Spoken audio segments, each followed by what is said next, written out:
Bueno, pues bienvenidas, bienvenidos a Anidando Encuentros, nuestro primer ciclo de encuentros dentro de Anidar AC.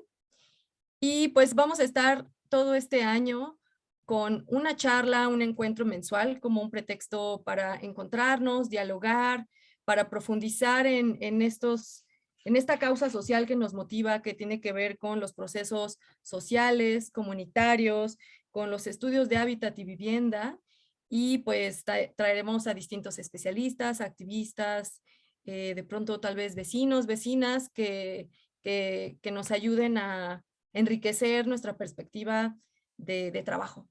Entonces, bueno, pues yo soy Aisa Serrano, seré la moderadora de estos encuentros y pues quisiera darle la bienvenida a nuestros invitados del día de hoy, que estamos muy entusiasmados de escucharles. Así que, bueno, pues comienzo presentando, bueno, los saludamos y después leo sus semblanzas. Andrea Muñoz, ¿qué tal? ¿Cómo estás? Hola, bien, muchas gracias por la invitación. Bienvenida, Andrea. Qué gusto que estés aquí. Amiga entrañable y colaboradora muy talentosa. Y Adrián, cuéntanos, bienvenido. Hola, ¿qué tal, Aisa? Mucho gusto y muchas gracias igual por la invitación. Mucho gusto, Andrea. Bienvenido, Adrián. Pues Adrián, representante de Asambleas Ciudadanas, y en unos minutitos más se sumará Silvia, que está aquí entrando a nuestro Zoom, que se transmite en varios canales. Bueno, pues me gustaría como leer sus semblanzas para que les conozcan un poco más. Hoy trataremos un tema muy interesante, muy importante también dentro de Anidar AC, que como les decía es una organización social emergente que se conforma de un equipo multidisciplinario y que, bueno, asesora y desarrolla proyectos urbanos, todo con enfoque social. Entonces, un poco nuestras reflexiones irán en torno a todo esto.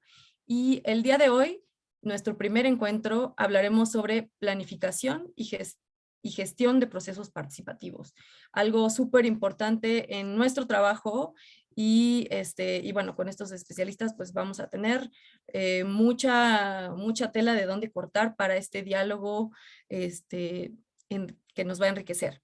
Bueno, pues Andrea Muñoz Yáñez es originaria de Chile, es licenciada en Psicología por la Universidad de Concepción, en Chile, y también es maestra en Psicología Ambiental por la Universidad Nacional Autónoma de México. En los últimos años se ha enfocado en la facilitación de procesos colectivos orientados a la regeneración del hábitat, utilizando metodologías participativas. También participa en espacios colectivos de aprendizaje y de autocuidado, así como de activismo en torno a la defensa de los derechos. Así que, bueno, esta sería Andrea. Pues comenzamos contigo y ya cuando pasemos con Asamblea Ciudadana, si les parece bien, en ese momento leo su semblanza. Ah, bueno, traigo una cita que es diferente. Digo diferente porque no es una cita, pensaba como, sí voy a buscar una cita relacionada con urbanismo o con participación, pero en realidad encontré una cita de Michael Ende que me gustó. Es como desde otro campo me gustaría llegar y dice, por lo general, deliberamos para entender de qué demonios estamos hablando unos con los otros. El error no se produce más que en el momento en que dejamos de hacer eso, porque creemos que ya nos hemos entendido. Entonces, bueno, me parece una frase súper sintética para hablar de ese entendimiento, de la necesidad del diálogo, de la participación, de involucrarse unos con otros, de escucharnos, esa escucha como de oreja, corazón, que es difícil practicar muchas veces y que en los procesos urbanos pues es importante poner en práctica. Así que sin más, pues con esta frase distinta para empezar la charla, pues le paso la palabra a Andrea y pues bienvenida. Qué gusto que nos acompañes. Muchas gracias de nuevo.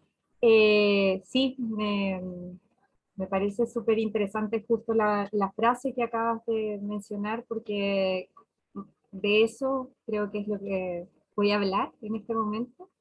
¿Me podrían dar la posibilidad de compartir pantalla? Por favor. Si quieres, puedo compartirla yo, Andrea. Sí, Va, mejor. porque Sí, aquí súper, tengo tu presentación. súper. Si quieres, arráncate mientras la voy Ok, prendiendo. muy bien.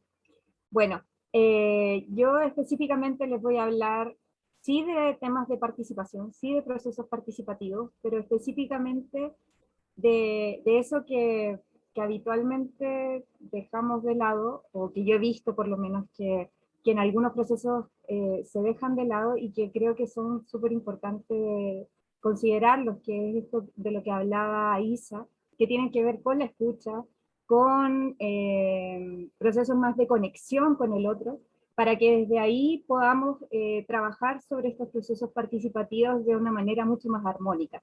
Y por otro lado, que se sostengan en el tiempo. Entonces, sí, le podrías dar, creo que acá abajito hay como, para, para que se vea toda la presentación. Super. Bueno, el encuentro pues es en torno a la planificación y gestión de procesos participativos. Siguiente. Quería ponerles esta imagen, bueno, estas imágenes, porque muestran un poco el momento en el que estamos. Estamos en un momento de mucha crisis, de crisis en muchos sentidos, ambientales, sociales, espirituales, incluso tanto que hoy o ayer, ¿no? Acaba de comenzar pues, una guerra, ¿no? Entonces, creo que estamos en un momento súper importante para que consideremos de qué manera podemos hacerle frente a esto que está ocurriendo y ser pues, agentes activos en estos procesos de construcción pues, de colectividad y de poder pues, incidir en lo que nos está ocurriendo, ¿no? Aquí en estas imágenes vemos, por ejemplo, algunas de las situaciones que constantemente pues, se viven en la ciudad, desde inundaciones, desde, bueno, cada cierto tiempo pues hay sismos, ¿no? Que han dejado repercusiones importantes a nivel social, también en infraestructura, etcétera, emocional, ¿no? Por otro lado, como las afectaciones que tienen el crecimiento desmedido que hay en las ciudades, todo eso pues lo vivimos no solamente que a lo mejor en la Ciudad de México, sino que también en otros centros urbanos, en otros países, es como algo ya generalizado. Vemos también, bueno, estamos viviendo una pandemia por otro lado, hay una crisis económica a partir de eso, y no solamente de eso, también de todos estos otros eventos que hemos mencionado y que hablan de las vulnerabilidades a las que nos vemos enfrentados, ¿no? Y también quise poner una foto de estas manifestaciones que a mí me tocan directamente, pero creo que también nos tocan a todos, que son estas manifestaciones sociales a partir de las crisis que se suscitan. En Chile, por ejemplo, empezó en el 2019 y a partir de eso se han provocado muchos cambios. Ha habido muchas repercusiones y eso también ha implicado que esas transformaciones pues cambien nuestras formas de ver los territorios en los que habitamos, pero por otro lado también nos muestran la importancia de que estemos organizados, de que participemos, de que nos involucremos en procesos colectivos para poder potenciar esas transformaciones que queremos y enfrentarnos a estas situaciones de riesgo que van a seguir existiendo, pero que pueden ser aún peores si nosotros pues, no hacemos algo al respecto. Siguiente, por favor. Aquí, bueno, también puse unas imágenes bueno, de lo que pasó cuando fue el sismo del 2017 en la Ciudad de México. Bueno, había muchos ciclistas, mucha gente ayudando, ¿cierto? Y también puse una foto de un proyecto que trabajamos, de hecho, con AISA, que se llamó Barrios Resilientes, con la Agencia de Resiliencia y con Local. Y bueno, y aquí aprendimos mucho, de hecho. Aprendimos que es importante conocer los espacios en los que vivimos, aprendimos que es importante organizarnos y amortiguar esos daños a partir de la organización. que tenemos que desarrollar capacidades y sobre todo capacidades organizativas para poder reducir nuestra vulnerabilidad y por otro lado, pues aumentar mostrar nuestra resiliencia.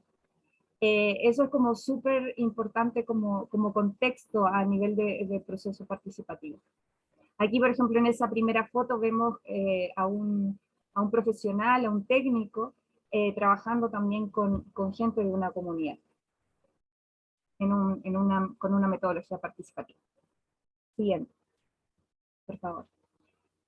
Y bueno, quería yo poner esta como, ¿qué es participación? A veces usamos el término de manera pues muy, o sea, se suele usar muy frecuentemente el término de participación, porque pues no sé si se ha puesto de moda, ya lleva de moda muchos años, yo creo que, no sé, por lo menos unos 12 años, 15 años quizás, donde el término aparece en todos lados, pero muchas veces ese término parece que es como muy ambiguo, es como el de desarrollo sustentable, que todo el mundo lo usa, ¿cierto? Sustentabilidad o sostenibilidad y así.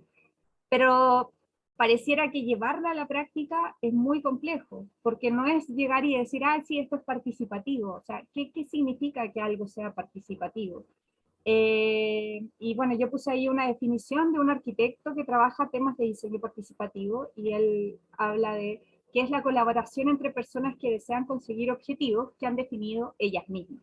Ahora, ¿quiénes son esas personas?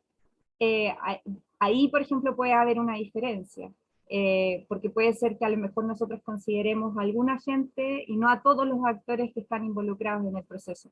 Entonces, creo que eso es importante. Y otra cosa que me parece muy importante, que también está dentro de, es este encuentro de al menos dos conocimientos, que es la parte técnica y es el conocimiento de los usuarios, o el conocimiento de los habitantes, o el conocimiento o el saber popular. Entonces, ¿cómo encontramos, hacemos que se encuentren esos dos conocimientos al menos? Porque hay muchos conocimientos también.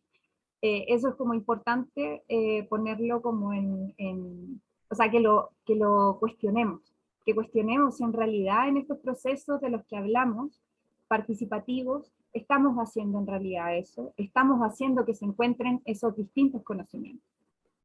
Siguiente. Les puse aquí justo una escalerita de los grados de participación, porque me parece que también esto ayuda a vislumbrar la diferencia entre los tipos de participación, o el grado más bien de participación que podemos encontrar en los procesos que nosotros estamos queriendo a lo mejor fomentar, o en procesos en los que quizás estamos participando porque nos invitaron. A lo mejor considerar esto nos puede ayudar a decir, ay, pues parece que estamos más en este tipo de participación que es la que está más abajo, a lo mejor nos tenemos que acercar un poquito más a una participación por cogestión, o etcétera. Aquí hay, bueno, hay 5, y esto, el primero es participación como información u oferta, invitación. Y este normalmente es cuando pues nos informan que algo va a ocurrir, pero en realidad pues no están considerando necesariamente cuál es pues la opinión que nosotros tenemos al respecto, solamente nos están informando. Vemos que muchas veces estamos que se da ese tipo de participación, ya sea a lo mejor las instituciones lo hacen, ¿no? A lo mejor lo hace en los trabajos en los que estamos, que no nos preguntan. Bueno, este sería un nivel un grado de participación. El siguiente es como consulta. Hay veces que se hacen consultas ciudadanas, y a veces estas consultas pueden ser como, si las queremos, si alguien las quiere hacer, pero puede llegar a considerar los resultados, o puede ser que solamente sea como porque hay que hacerlo, ¿no? Hay que hacer la consulta, pero no necesariamente lo que surge de esa consulta va a hacer cambiar pues la toma de decisiones que se dé al respecto. La participación por delegación es cuando nosotros pues delegamos a alguien, a otra persona, que tomen la decisión por nosotros, que eso es lo que normalmente hacemos con algunos, ¿cómo se llama? Algunos, con las autoridades, por ejemplo. Nosotros elegimos alguna autoridad para que nos represente, para que un poco represente lo que ellos decidan, pero pues ellos no, estamos delegando esa participación. Luego está la participación por cogestión, que es cuando estamos a lo mejor gestionando con otras personas esa toma de decisión. Y finalmente la participación por autogestión, que es cuando definitivamente estamos nosotros como grupo tan empoderados pues, que estamos tomando las decisiones por nosotros mismos sin tener que consultarlo con nadie y lo hacemos pues, autogestivamente, ¿no? Que es lo que normalmente se dice, y este es un proceso, un proyecto autogestivo. Entonces, bueno, tenemos esos grados de participación, me parece importante mostrarlo, presentarlo, porque creo que es importante como cuestionar de qué manera estamos participando o qué tipo de procesos participativos estamos llevando a cabo. ¿Estamos participando en procesos que vayan hacia la autogestión o son más del orden de la consulta, por ejemplo? Entonces, para que lo identifiquen. Siguiente, por favor. Y esto obviamente todo lo tenemos que considerar a nivel de planificación y gestión de un proceso participativo. Justo pues es como un poco para que pensemos qué es lo que queremos hacia adelante. Otro punto importante de cuando queremos hacer procesos participativos es la diversidad de actores. Es tener en cuenta que tiene que existir diversidad, ya sea diversidad de habitantes, en edades, en géneros, en intereses, en necesidades, en ocupaciones, en habilidades, en perspectivas, que hayan distintos tipos de actores, ya sean instituciones, sean organizaciones de la sociedad civil, sean políticos, sean académicos también, etc. Otros actores los que queramos. De esa manera vamos a enriquecer las propuestas y los procesos que estemos llevando a cabo. Siguiente. Por cierto, todo esto, muchas de estas, esto que he estado comentando, es algo que han desarrollado los arquitectos Gustavo Romero, Mariana Net, y así. Quería también mencionar la importancia de lo lúdico en los procesos participativos. De qué manera lo lúdico favorece la cooperación, favorece la tolerancia, la coordinación, la búsqueda de soluciones, esa creatividad, que estemos mucho más sensibles a lo que queremos hacer, a la revalorización del entorno, a la expresión y al reforzamiento de los lazos sociales. Aquí en esta foto, por ejemplo, vemos, este era un proyecto de graffiti que se estaba haciendo en espacios públicos con la Secretaría de Cultura, y acá vemos pues que dos chicas, estaban pues haciendo un graffiti en conjunto, ¿no? Esto pues se dio mucho en este proyecto, que se llamó Caligrafías Urbanas, y fue muy bonito porque la idea era justo favorecer esa compenetración, esa cooperación, ese podemos trabajar juntos en algo, ¿no? Siguiente. Por otro lado, también es necesario tener en cuenta, ya que vimos algunas de las cosas anteriores, las características de las personas que son las que van a participar, que ahorita hablábamos de varios tipos de actores, los aspectos culturales de estos participantes, cuánto tiempo tenemos disponible, cuáles son los recursos disponibles que tenemos, porque no es lo mismo, por ejemplo, tener poquito, a lo mejor hay poco financiamiento hay poco tiempo, eso obviamente va a impactar en esa planificación. Y por otro lado también, cuáles son estas metodologías que irían como acorde a las características del caso. Muchas veces se dice que las metodologías participativas se pueden aplicar casi que indistintamente. No, aplica un mapeo. Y es como, ¿pero para qué? ¿O por qué es necesario? Necesitamos como contextualizar muy bien quiénes son las personas con las que estamos participando, que a lo mejor no es solamente la comunidad, a lo mejor es la institución también, a lo mejor son otros actores, organizaciones sociales, etc. Es necesario como considerar todo ese abanico de actores, porque de esa manera nosotros vamos a poder pensar qué tipo de metodologías, técnicas o dinámicas vamos a utilizar para hacer de este proceso algo que tenga sentido, y que no sea solo porque parece que varios grupos que trabajan estos temas lo han hecho de esa manera, ¿no? También porque pues, dependiendo de las características de la gente, puede ser que algunas metodologías o técnicas o dinámicas sean mucho mejores que otras y se adapten a ese contexto. ¿Por qué menciono esto? Porque creo que aquí es donde se conecta un poco con este tema con el que voy a profundizar, que es a veces cuando estamos metidos como en esta vorágine, ¿no? De cosas que hay que hacer y así, a veces como que uno hace en automático muchas cosas. Y, y como que no se para como a sentir y a pensar desde ese sentir qué es lo que en realidad tendría que hacerse. Creo que esto, por ejemplo, es algo quizás que puede ser muy técnico, decir, ay, ¿cuáles son las características de las personas? Ah, pues son más mujeres, son más de tal edad, son, etcétera. Pero creo que el poder llegar a una planificación, a una gestión de un proceso participativo adecuado para ese contexto, requiere de la sensibilidad de quien está proponiendo y de quien lo está impulsando. Si esa sensibilidad no está, o sea, si no estamos conectados con nosotras mismas eh, para poder partir desde ahí, es difícil que ese proceso no vaya a tener problemas, no vaya a ser que, por ejemplo, quizás a lo mejor no vamos a tener la misma sensibilidad con la gente, si es que a lo mejor pues no estamos conectados realmente con nosotros mismos y con las personas. Entonces, me parece que eso es importante decir. Siguiente, por favor. Y por eso me gustaría mostrarles este gráfico bueno, que lo desarrolló bueno, lo ha platicado mucho Ronald Siste, que es un chileno que trabaja el tema de regeneración del campo social, y me gustaría como compartirles esto, porque para mí fue como que me dio mucha luz cuando pensé en de estas cuatro Cs, como él le dice. Él habla de que para poder llegar a la colaboración, para poder llegar a la confianza, para poder llegar al compromiso, es necesario primero conectar. ¿Y qué significa conectar?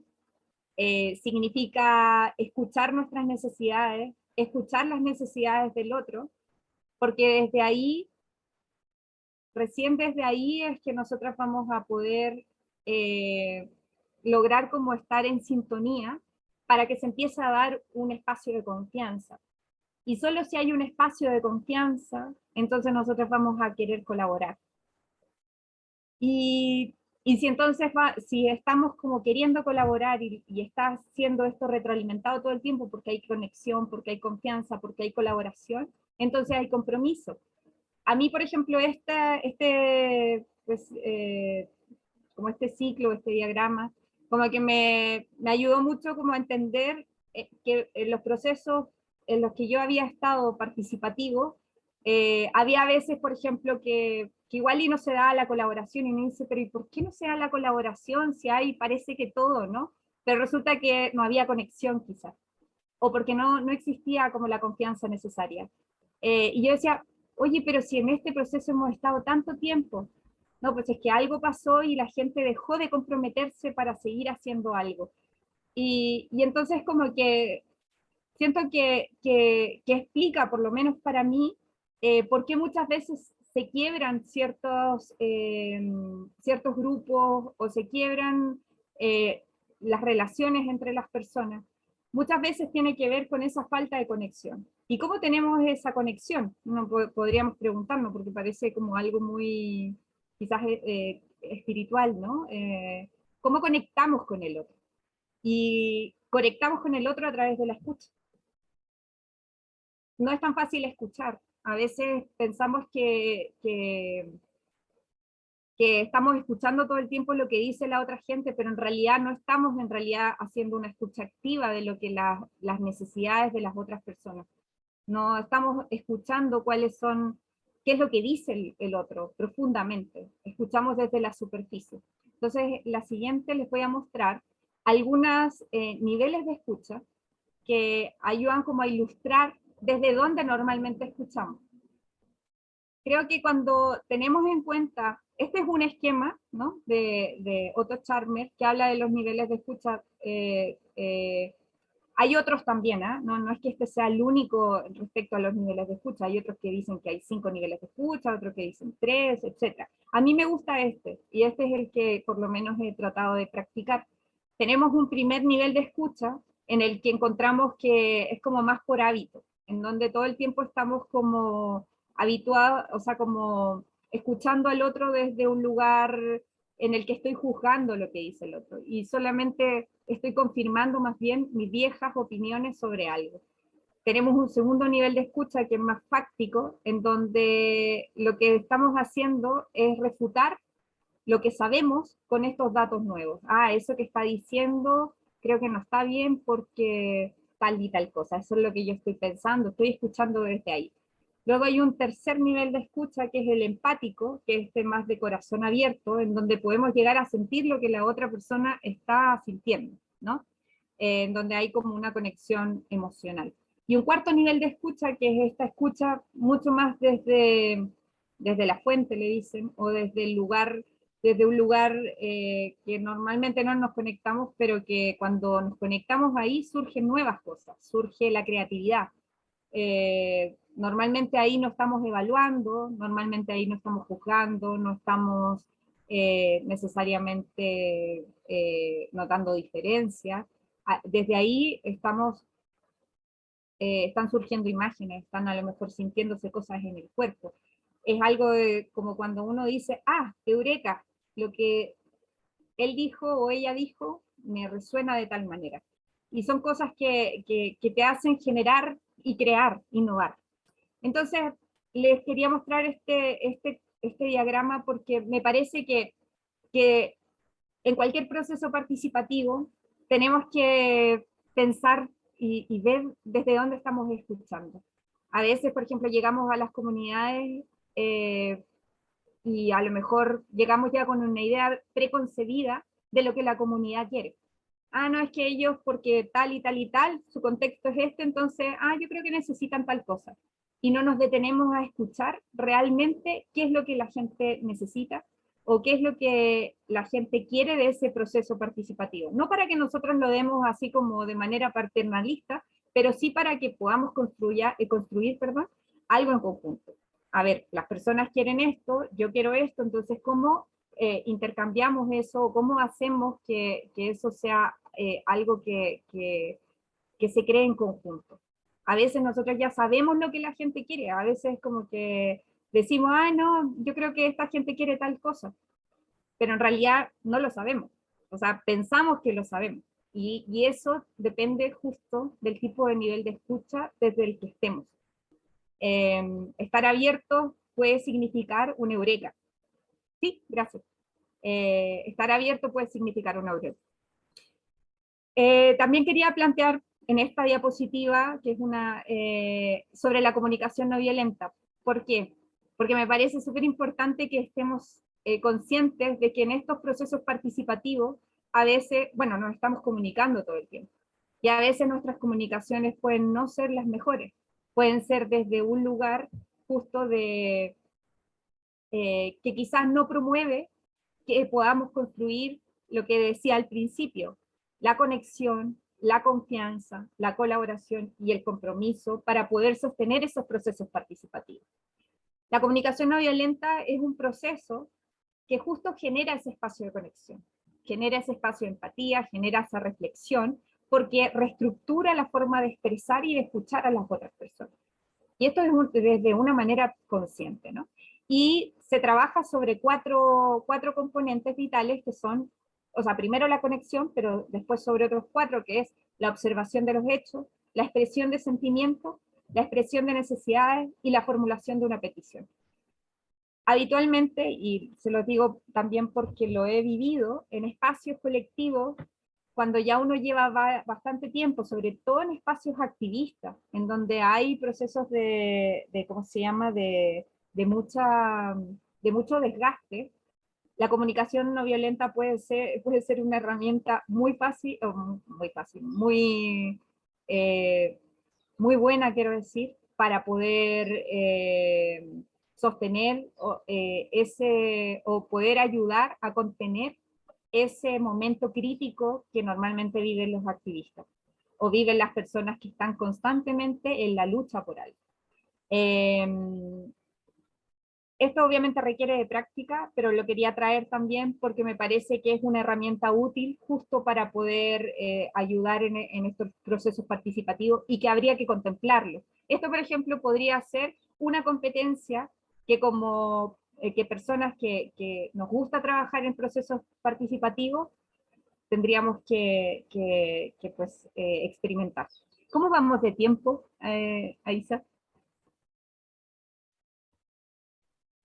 Pues si puedes ir como dando tus conclusiones, pero Ya, muy bien, todo muy interesante, tranquila. gracias. Siguiente. Aquí solamente les quería compartir algunas metodologías y técnicas que promueven el liderazgo participativo, que me parecen súper interesantes porque justo lo que ayuda es como a crear conversaciones significativas para las personas y que promueven esa conexión. Aquí yo puse el círculo como técnica, el café mundial, la indagación apreciativa, el arte de cosechar, el open space, teatro de presencia social y la sociocracia. Son todas herramientas que me parece que ayudan muchísimo a, como les decía, a conectar, pero también a darnos cuenta de lo que es importante, de lo que es esencial y de lo que es importante para uno, de lo que compartimos con los otros y darnos cuenta de que hay conversaciones que hay que tener.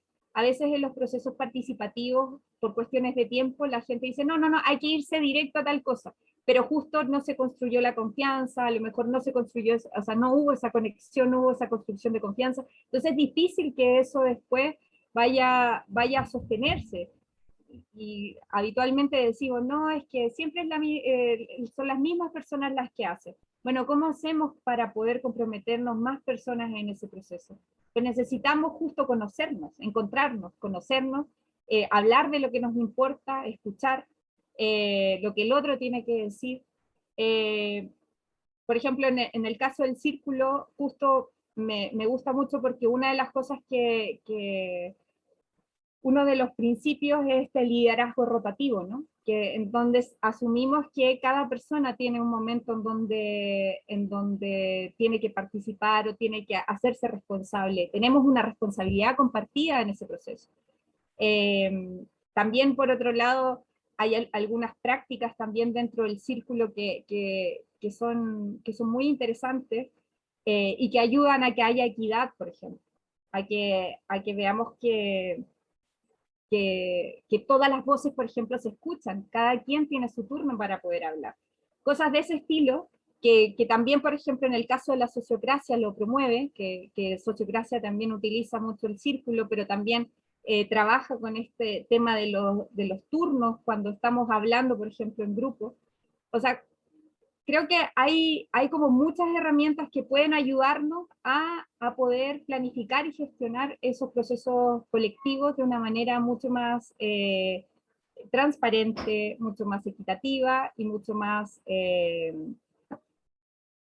colaborativa.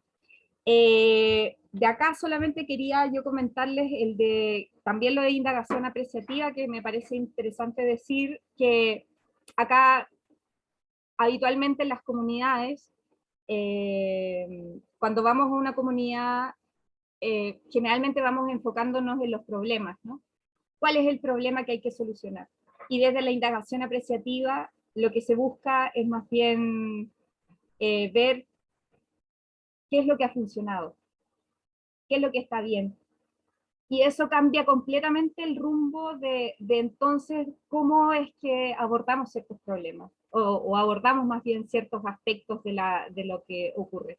O sea, no enfocándonos necesariamente solo en los problemas, sino más bien como enfocándonos en lo que sí funciona, para desde ahí desplegar como todo pues sí, todas las capacidades que en realidad las comunidades tienen, ¿no? O que nosotros incluso tenemos también como otros actores que a lo mejor estamos participando ahí. Siguiente. Y ya para ir cerrando, quería yo mostrarles algunas imágenes de algunos proyectos en los que he participado. con otras personas.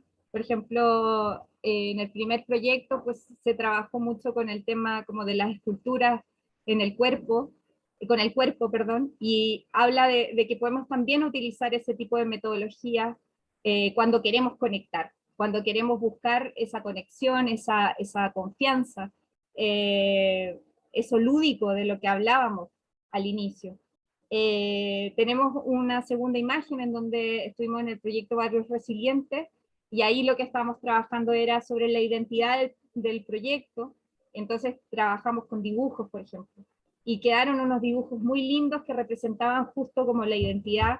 En la imagen de al lado, por ejemplo, se ven algunas de las palabras que como que querían mostrar en esos dibujos.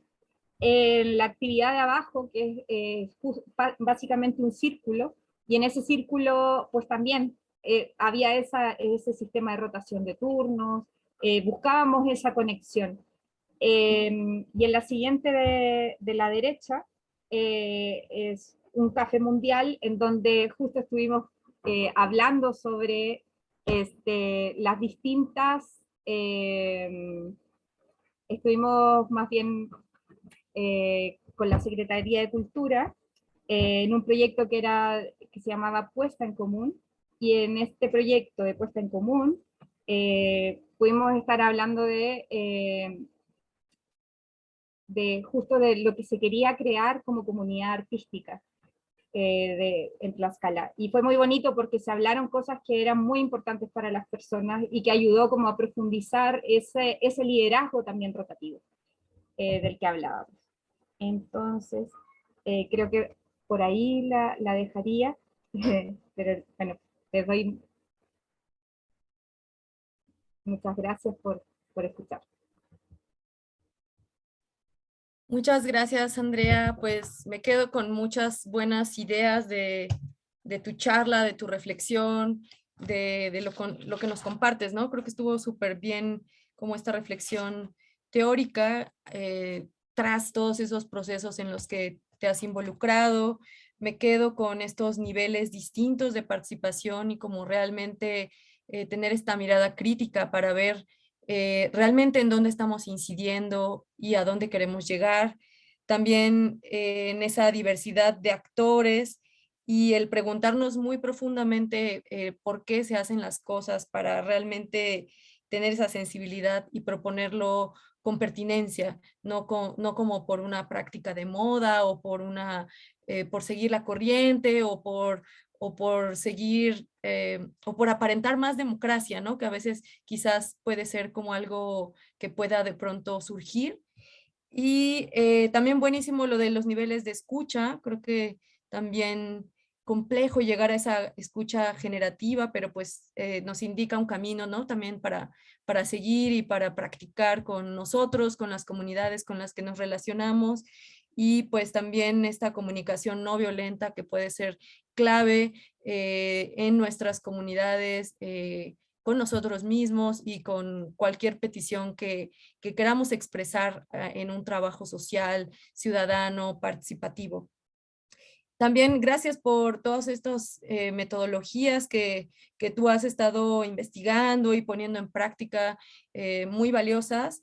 Y pues pasamos entonces con nuestros siguientes ponentes que vienen también con mucha experiencia en Mérida. Me entusiasma mucho hablar también con ustedes hoy porque pues desde la Ciudad de México, que es donde estamos transmitiendo, bueno, ahora estamos transmitiendo en cualquier lugar en realidad porque el Zoom pues es globalizado, ¿verdad? O es como de todos lados, pero bueno, me entusiasma mucho justamente hablar con ustedes porque para conocer realmente cómo han sido también otros procesos, otros programas de mejoramiento urbano en otras ciudades, cuáles son los retos también en una ciudad con un clima tan retador como Mérida, ¿no? Con esa, sí, como clima, geografía, fauna tan compleja que puede ser también retadora para el uso del espacio público. Entonces, sin más, pues voy a presentar Asambleas Ciudadanas. Asambleas Ciudadanas es un colectivo multidisciplinar que busca la mejora de espacios de vida a través de transformaciones urbanas. el fortalecimiento del tejido social y la participación y empoderamiento de los ciudadanos. Esto a partir de intervenciones tácticas y herramientas colaborativas socioespaciales para construir entre todas las personas territorios más justos e incluyentes. Han realizado proyectos en diversos municipios de Yucatán y Quintana Roo, tanto con el sector público como con el privado. Y se conforman de Silvia Chi Cervera y Adrián Gorosica Rojas. Si lo dije bien tu apellido, Adrián, si no, discúlpame. Pues bienvenidos y pues cuéntenos. ¿Qué tal? Buenas tardes. Muchas gracias por la invitación. Ya está Silvia por aquí. Voy Hola, buenas tardes. Gracias. a compartir pantalla para la presentación. Okay. Creo que ya tengo la autorización. Aquí está. Y bueno, como bien decía, nosotros somos iniciamos como un colectivo, seguimos siendo un colectivo de personas. Silvia y yo pues somos los que normalmente pues estamos de manera más constante, porque además para hacerlo de alguna manera sostenible, recientemente pues damos temas de consultoría, ¿no? Asesorías en algunos temas de participación, de espacio público. Y bueno, iniciamos en el 2012 con un poquito la idea de hacer que las personas nos organizáramos para transformar nuestro espacio, ¿no? Normalmente, pues aquí en Mérida se dice que es una ciudad tranquila, donde no pasa nada, donde todo está bien, está perfecto, pero no, como cualquier otra ciudad, como cualquier otro espacio, hay sus problemas, hay sus temas y pues se tienen que atender de alguna manera, ¿no? Y queríamos que sea a través, o nosotros decíamos, bueno, ¿por qué no nos organizamos como vecinas y vecinos para resolver cosas? Y fuimos incentivando esta organización o esta participación en nuestras colonias inicialmente a partir de asuntos o temas de la vida cotidiana, ¿no? O sea, falta de alumbrado público, las calles en mal estado, espacios públicos abandonados, cruces inseguros, etc., etc. Entonces ese era nuestro pretexto para convocar a nuestras vecinas y vecinos y poder empezarnos a organizar en torno a algún tema, ¿no?, que nos interesaba. Entonces, nuestros principios en los que nosotros pues, nos enmarcamos pues, es la sostenibilidad, los derechos humanos, procesos democráticos y abiertos, trabajo colectivo y multidisciplinar, innovación y creatividad. Entonces, trabajamos igual temas que son como el espacio público, participación ciudadana, movilidad e infraestructura peatonal, ciclista, planeación territorial, diseño urbano, innovación cívica, políticas públicas, urbanismo y desarrollo urbano. Voy a ir un poquito rápido en las diapositivas porque nos queremos extender. O sea, perdón, si no nos vamos a extender mucho. Y en esta presentación les queremos enseñar 3 ejemplos de procesos que nosotros hemos desarrollado que creo que se hilan muy bien con la charla que nos acaba de compartir Andrea, ¿no? Un poco sobre los niveles de participación. Hay uno que desarrollamos en Cancún, que es un proceso para el Parque de la Equidad, donde se podría decir que básicamente es un ejercicio pues de consulta, ¿no?, a una escala casi completa de ciudad para hacer un parque de 16 kilómetros. Hay otro que son el diseño participativo de espacios públicos que desarrollamos aquí junto con el Ayuntamiento de Mérida para que las vecinas y vecinos precisamente pudieran participar de manera colaborativa en la remodelación de su parque o la construcción de un nuevo parque que iban a tener ahí. Y el último, que es el Festival de la Calle, que es un ejercicio que nosotros hacemos de manera autogestiva con vecinas y vecinos a partir de la invitación que surge con ellas, ¿no? Entonces, bueno, los puntos de partida que tenemos es que participar en los procesos de producción social del espacio significa tratar con múltiples actores de diversos ámbitos, como ya lo hemos dicho, ¿no? Ocupantes de la ciudad, autoridades, academia, organizaciones de la sociedad civil. También existe un permanente conflicto y disputa. Muchas veces se piensa que o se espera que al desarrollar procesos participativos, de alguna manera esos conflictos desaparezcan, ¿no? O no surjan.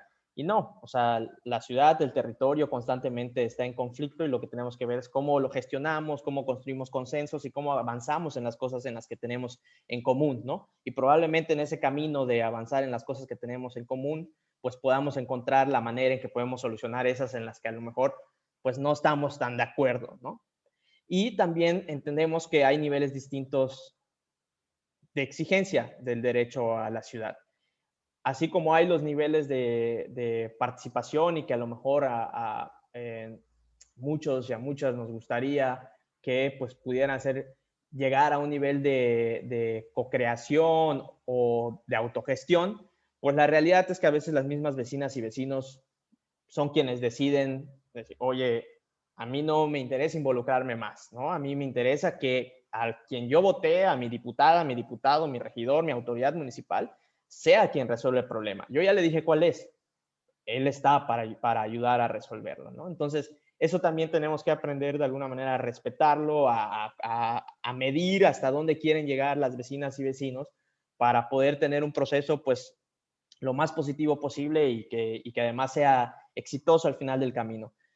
También hemos aprendido mucho que hay como que, ahorita que estábamos con el COVID, hay las olas de participación igual, ¿no? A nosotros, quienes estamos o surgimos desde el activismo o estamos trabajando constantemente en estos temas, pues tenemos una constante militancia de la participación, del involucrarnos en asuntos de lo público, y ahí estamos, ¿no? Todo el tiempo queriendo saber, queriendo incidir, queriendo transformar.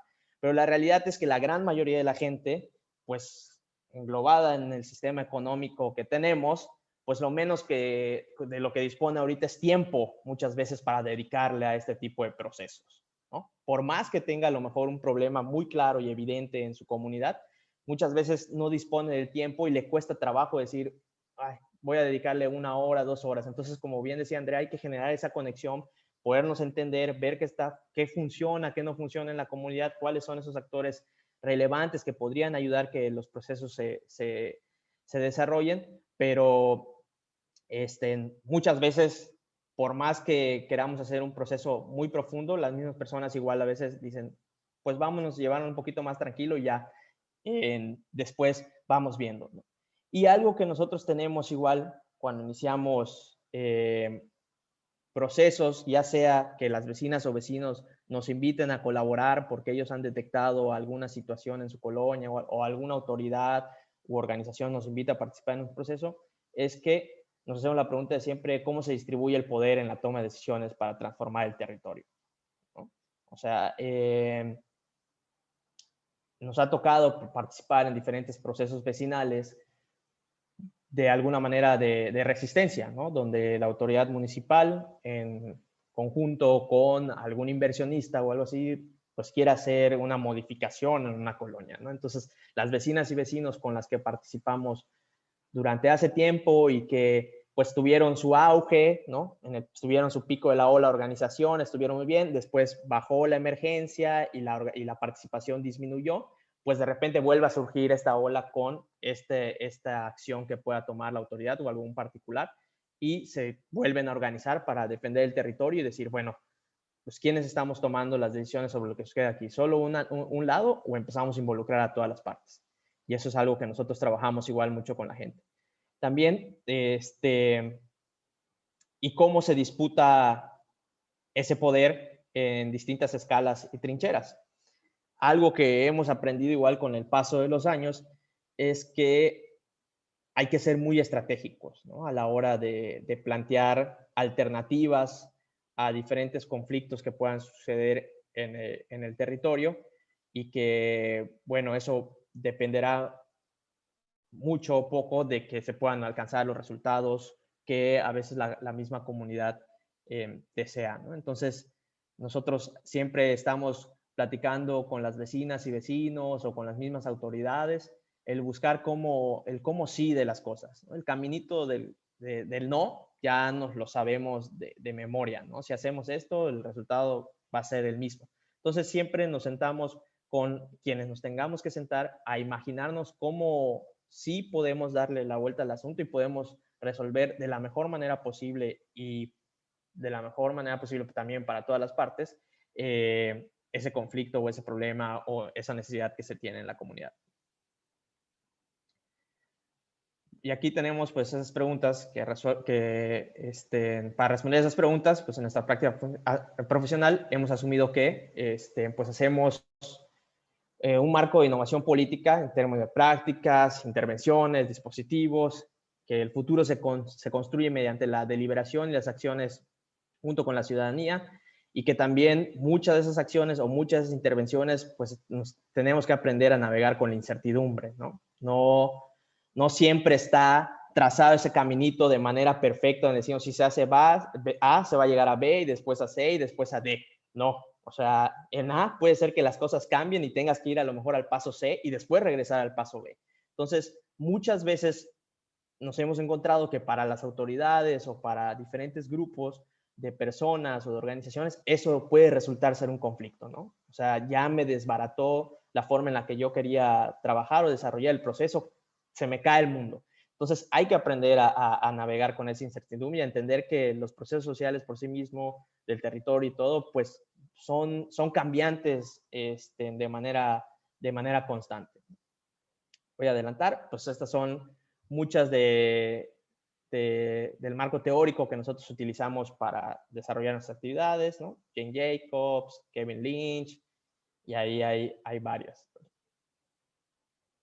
Y aquí están los 3 ejemplos que nosotros le queríamos compartir. Diseño participativo de espacios públicos, que se realizó aquí en Mérida con el ayuntamiento. La estrategia de participación para el Parque de Cancún, que se llama Parque de la Equidad, que fue en colaboración con Fundación Hogares y Uno Hábitat, y el Festival de la Calle, que lo realizamos aquí en diferentes colonias y zonas de Mérida, con diferentes organizaciones, ¿no? Pues participa incluso la universidad, con la Facultad de Arquitectura, o también ha colaborado con nosotros el Tecnológico de Mérida, grupos de vecinas y vecinos, colectivos de otros lados. Y este es el proceso del Parque de la Equidad. El Parque de la Equidad, el proceso se hizo en el contexto del COVID, ¿no? Nadie se esperaba que llegara esto. Estábamos planeando el proceso participativo, cómo iba a ser, y de repente COVID, se desencadena todo, y un poquito lo que ya les comentaba, ¿no? ¿Y ahora qué hacemos? Ya el paso A no va a poder ser igual, el paso B tampoco, el paso C mucho menos. Hay que replantearnos. Y ahí estuvimos nosotros, pues, con los diversos actores, con las diversas organizaciones, definiendo diferentes estrategias a partir de la caracterización de la población que vivía en el territorio. Como puedes ver, es un espacio, como pueden ver, es un espacio que atraviesa prácticamente toda la ciudad de Cancún. Son 16 kilómetros de un gran camellón que tienen en las principales avenidas, y que, bueno, hay diferentes zonas con diferentes problemas, con diferentes necesidades, y que, bueno, lo que busca este gran espacio público es dotar de calidad todo este derrotero, ¿no? En cuanto a infraestructura urbana.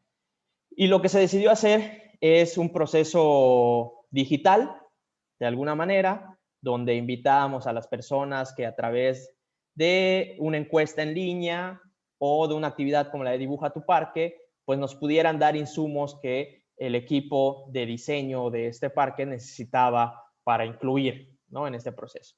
Y el otro, que se llamaba lo que las manzanas cuentan, que era precisamente un formulario en línea para que las vecinas y vecinos respondieran algunas cosas. Esa nosotros le llamábamos como que la estrategia de aire, ¿no? Que inició incluso antes de la estrategia que se pudiera hacer en tierra. Además, una vez que nosotros ya habíamos visitado el territorio y ver lo que pasaba, pues platicamos con los diferentes actores y le dijimos, no va a funcionar únicamente una estrategia digital. Muchas de las personas en las zonas por donde pasa el Parque de la Equidad no tienen acceso a Internet, ¿no? Aún siguen trabajando, y bueno, estamos viendo que muchos de los tianguis barriales, que aún con el tema de la pandemia, pues siguen operando, ¿no?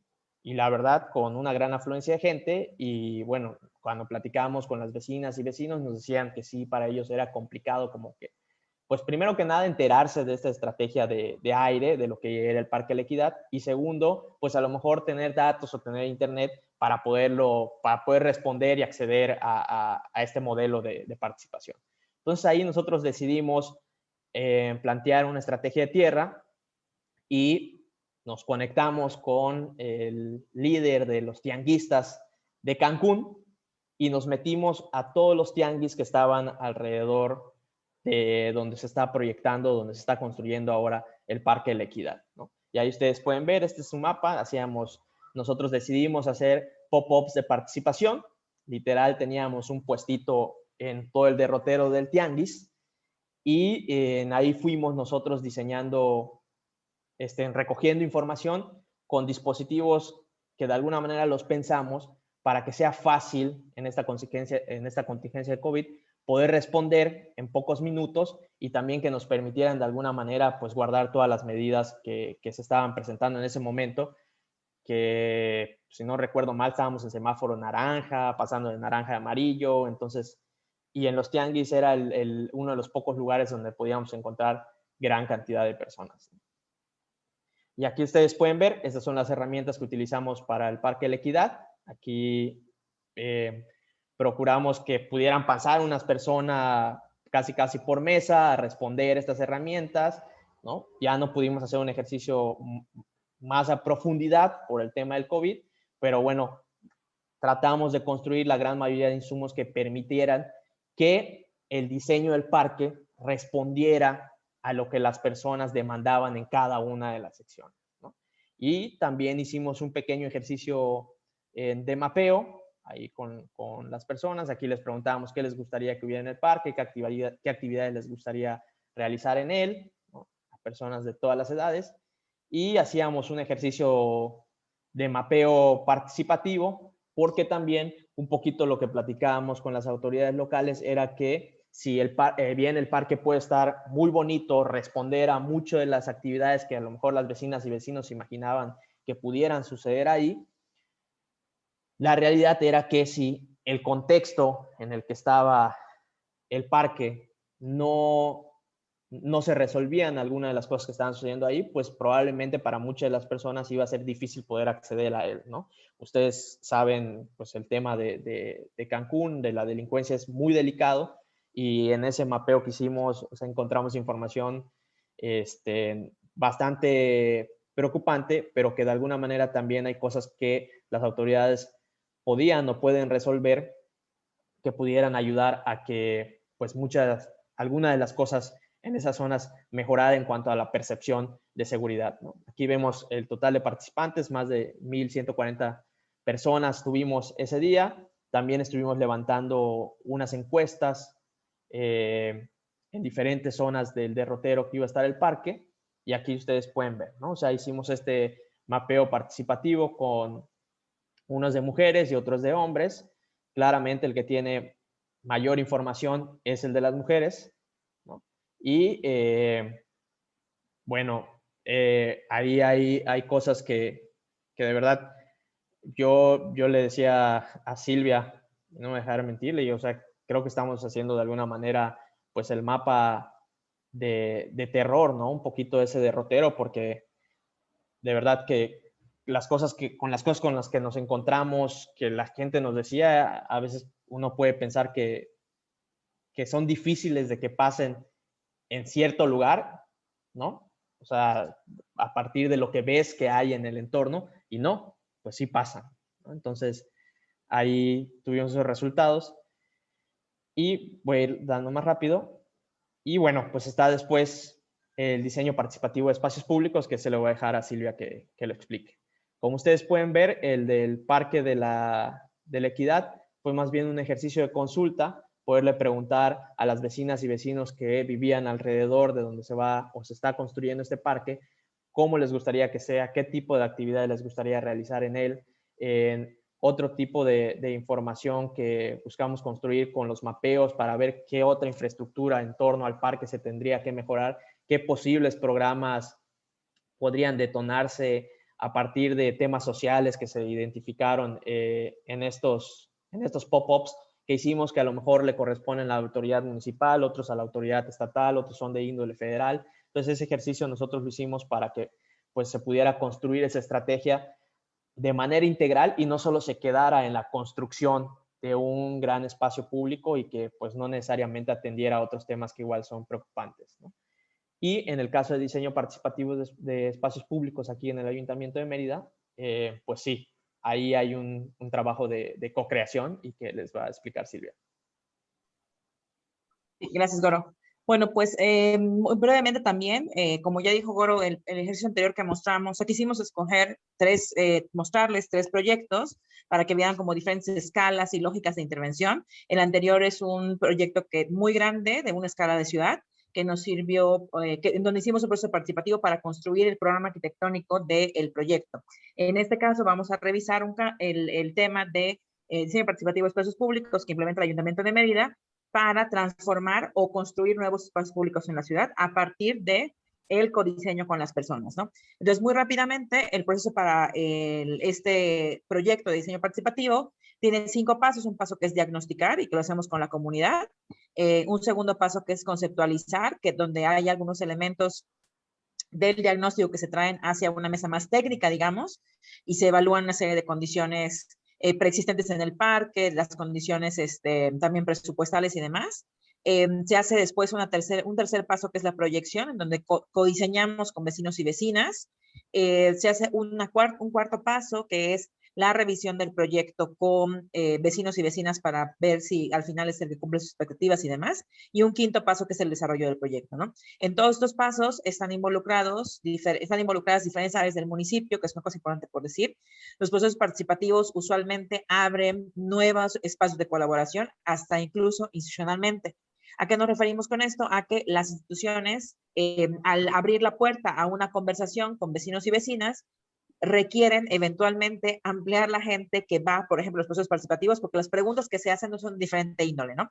Entonces, si bien el ejercicio es acotado y está específico para hacer un ejercicio de espacio público, pues nunca falta que hayan, por ejemplo, quejas de alumbrado público o que hayan quejas de bacheo, por ejemplo, y en ese contexto el municipio pues se subió a ampliar la cantidad de gente que de repente asistía con sus actividades de participación para poder atender eso por un lado y por otro lado seguir haciendo la actividad de diseño participativo. Algunas de las herramientas que usamos en este proceso está el mapeo colectivo, una medición que hacemos de percepción de seguridad y atracción, la construcción colectiva del programa arquitectónico, después una lluvia de ideas para generar un programa de activación de espacios públicos. No solamente es el diseño del espacio, sino hay que imaginarnos cómo lo vamos a usar en el futuro y cómo lo vamos a compartir y cómo lo vamos a gestionar. También hacemos el codiseño de propuestas espaciales y luego la jerarquización y la priorización para la inversión, que vemos más adelante. Siguiente, Oro.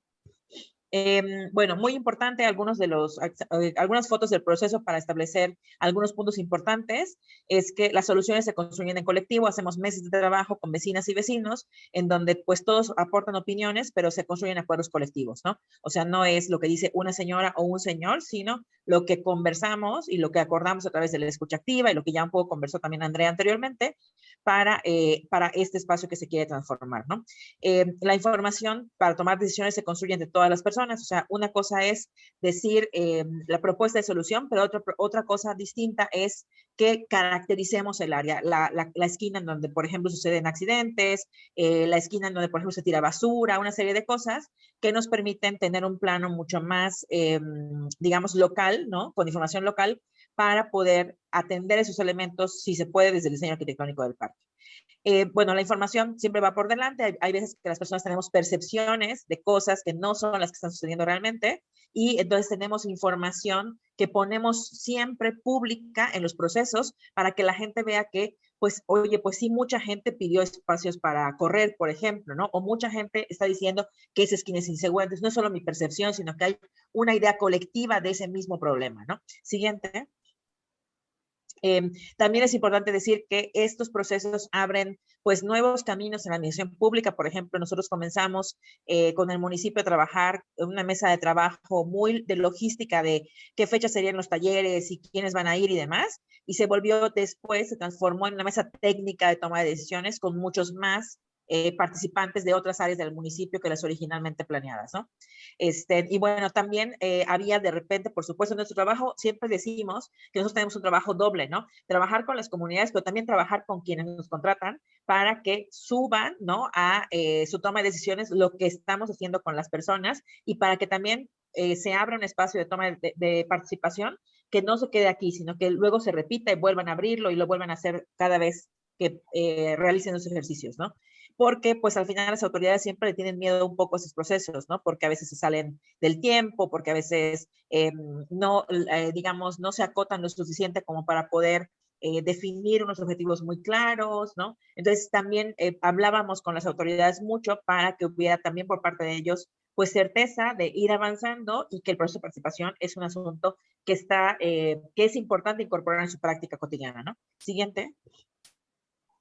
Algunas cosas muy rápidamente que les queremos mostrar, por ejemplo, casi en todos los procesos, más bien casi en todos los procesos que hacemos, siempre hay muchas más mujeres y nosotros usamos siempre una mnemotecnia para nuestra operación en campo, donde ponemos, digamos que al revés, vamos a decirlo así, los colores que usualmente se usan para hombres y para mujeres. Y lo hacemos así para no revolvernos nosotros, ¿no? Para no decir naranja y morado y verde. Entonces tenemos el rosado para hombres y el azul para mujeres, y eso de entrada ya genera una discusión en las mesas, porque hay señores que se ofenden porque les toca rosado, y entonces empezamos a conversar acerca de, pues no es importante el color, ¿no? O sea, o hay señoras que en automático cuando le damos un plumón rosado al señor y azul a la señora lo que se lo quiere cambiar al señor porque están equivocados los colores, ¿no? Entonces desde ahí generamos una discusión de la percepción distinta que tenemos hombres y mujeres de las cosas, que la llevamos hacia la discusión de la percepción que tenemos distinta de la ciudad, por ejemplo. Bueno, nosotros siempre procuramos en todo lo que hacemos, siempre diferenciamos las opiniones de las personas por sexo y en el anterior, como ustedes pudieron ver, la mayoría de la gente que participa siempre son mujeres. Las mujeres siempre están más involucradas en los procesos comunitarios porque usualmente están más vinculadas con los espacios de vida de cuidado, ¿no? Y cotidianos. Entonces, bueno, ahí hay un tema que es muy importante reconocer. Hacemos algunas mediciones como, por ejemplo, percepción de atracción. Si ustedes se fijan en la gráfica de la izquierda, la mayoría de las calificaciones están en poco atractivo de mujeres y la mayoría de las calificaciones de espacio atractivo y muy atractivo son de hombres, ¿no? De los participantes en ese taller. ¿Por qué? Porque para las mujeres un espacio es poco atractivo por ejemplo, por un asunto como falta de iluminación, como un asunto como falta de botes de basura, como falta de enchufes, etcétera. Mientras que para los hombres es atractivo porque hay espacios deportivos, porque hay áreas de juego, ¿no? Porque hay áreas verdes y una serie de cosas como mucho más duras, mientras que las mujeres nos preocupamos por cosas mucho más sutiles, justo como que la iluminación no sea suficiente o como que haya basura o mal mantenimiento, ¿no? También si nos fijamos en el tema de juegos infantiles, por ejemplo, es muy visible que en el caso de Brisas, los juegos en mal estado, es una gran cantidad de mujeres lo que señala los juegos infantiles. En el caso de La Joya, también los juegos infantiles tienen una gran cantidad de opiniones de mujeres. También la mayoría de los hombres opinaron allá. Y en el caso de Las Águilas, lo mismo, ¿no? Los juegos infantiles siempre nos muestran que son las mujeres quienes más se preocupan por ese tema, por ejemplo, y los hombres usualmente no, y eso es por la distribución sexual del trabajo que ya sabemos, ¿no? Siguiente. Hacemos una lluvia de ideas para construir programa arquitectónico en el cual las personas dicen qué espacios gustaría que hubieran, ¿no? A partir de ahí construimos este círculo que ustedes ven para mostrar afuera las opiniones puntuales de las personas para que en la segunda sesión, cuando llevemos esta lámina impresa, la gente pueda rastrear lo que dijo y pueda decir, ah, mira, sí es cierto que están incorporando lo que dijimos en la sesión pasada, ¿no? Porque yo dije tal área y aquí está apuntado. Y después de eso hacemos una sistematización donde categorizamos, digamos, y generamos espacios muy específicos de decir, quieren juegos infantiles, quieren área de correr, quieren área de, no sé, de usos múltiples o qué sé yo, y también diferenciamos opiniones de hombres y mujeres por colores, ¿no? Si ustedes se fijan, juegos infantiles nuevos, que es la banda más ancha de opiniones, solamente tiene una opinión de hombre y todas las demás opiniones fueron de mujeres, por poner este ejemplo, ¿no? Y luego hacemos mapeos colectivos. Aquí tenemos en el lado derecho un pequeño corte del mapeo, siempre diferenciando o buscando visibilizar lo que dicen las mujeres, como por ejemplo que las mujeres siempre mencionan el tema del acoso sexual en los espacios, y eso pues no estaría presente si solo fueran mapeos con hombres, ¿no? Siguiente. Hacemos este mapeo colectivo que después sistematizamos para dárselo a la gente que hace el diseño arquitectónico y que lo tengan muy claro un poco en términos de áreas, ¿no? Áreas que son oscuras, áreas que se inundan, áreas que tienen problemas viales, áreas que cualquiera de las cosas que vayan saliendo, las vamos sistematizando en un plano que buscamos que sea más técnico para que quien lo lea pueda rápidamente incorporarlo a su proceso de diseño. Siguiente. Y después, en un segundo paso, hacemos una propuesta espacial colaborativa, donde es la parte de codiseño, en donde diseñamos entre todas las personas la propuesta a partir del programa arquitectónico que construimos en la primera sesión. Y como en ese punto todavía no hay claridad del presupuesto y eso puede generar, obviamente, desencuentros o ruido en algún momento. Lo que decidimos hacer, o lo que hemos decidido hacer ya cotidianamente, es que hacemos una priorización de qué es más importante, ¿no? Porque si luego el recurso se acaba en cierto momento, ya hay noción de toma de decisiones a partir de esa priorización. Prioridad 1, prioridad 2, prioridad 3, ¿no? Y eso es muy importante porque la gente se tiene que poner de acuerdo acerca de qué es lo más importante. Todos estamos de acuerdo de que todo eso tiene que haber en el parque, sí. Vamos a ponernos de acuerdo ahorita de qué es lo primero que se tiene que lograr. Y pues muchas veces eso lleva a conversaciones acerca de lo más importante son los juegos infantiles, porque la niñez, o lo más importante es la iluminación, por la seguridad. Entonces tienen que conversar y acordar entre vecinos y vecinas la prioridad. Siguiente, Goro. Y bueno, después de eso, hacemos un proceso de socialización donde mostramos el proyecto final, digamos que es la lámina de la izquierda que ponemos de ejemplo con frecuencia, porque incluso hemos trabajado mucho con los arquitectos y arquitectas para producir materiales gráficos que sean mucho más amigables y mucho más amables, que no sea el plano técnico con cotas, etcétera, que tradicionalmente producimos arquitectos, ¿no? Y arquitectas, sino que producimos un plano un poco más ambientado para que desde la representación gráfica hayan la menor cantidad de dudas posibles y más bien nos concentremos en las cosas que a lo mejor no están quedando del todo satisfechas o resueltas por el proyecto arquitectónico, ¿no? Y del lado derecho tenemos una foto de una primera piedra donde va mucha gente, porque es la gente que estuvo involucrada en el proceso participativo, ¿no? Y después la gente se queda vigilando el proceso del parque y se queda atenta de cuándo se va a inaugurar y cuándo se va a terminar la obra, porque pues participó en todo el camino. Siguiente. Y bueno, algunas de las fotos ese es un taller que hicimos en un parque, en un espacio, bueno, no era un parque, era un terreno baldío básicamente, una zona muy oscura, nos usábamos nada más la luz de la calle. Siguiente, Goro.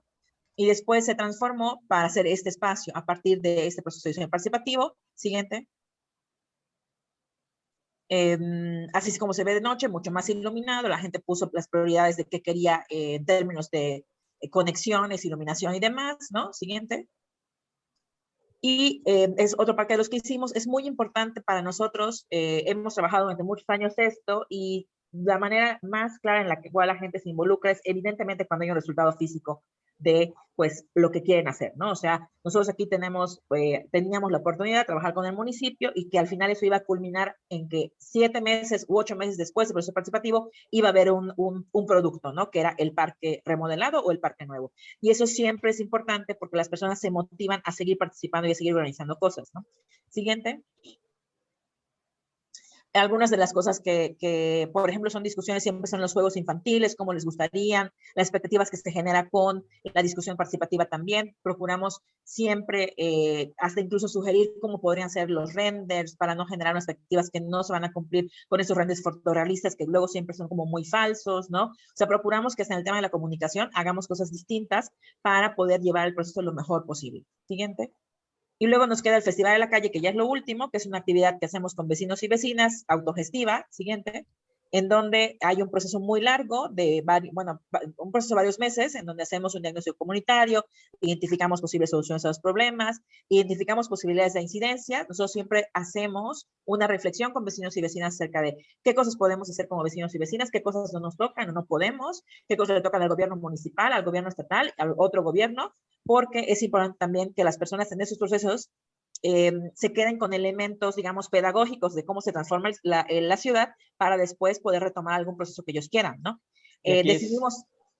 nada más para complementar, y aquí es importante un poquito igual lo que decía Andrea, ¿no? O sea, una cosa es el proceso que te contrata a lo mejor o te pide una autoridad y que es muy limitado en tiempo porque a ellos les surge que se pueda obtener la mayor cantidad de información posible en el menos tiempo posible para que la obra y con todo, pues en un año ese proceso que inició, pues pueda tener conclusión en un año en cuanto a la obra física que hemos transformado, ¿no? Entonces, justo lo que decía Silvia, nosotros en todos estos años hemos detectado que si no hay una transformación real en el corto plazo, la capacidad de organizarse de las personas va disminuyendo drásticamente, ¿no? Porque empieza el tema de, pues ya le dediqué 2 horas a la semana a estarme reuniendo, a platicar, y sí, muy bonito que nos conocemos y platicamos esto y esto, pero el problema que tenemos desde hace 10 años no se soluciona, ¿no? Entonces ya llevamos 6 meses reuniéndonos, platicando y hablando de esto y aquello, pero el problema por el cual nos empezamos a reunir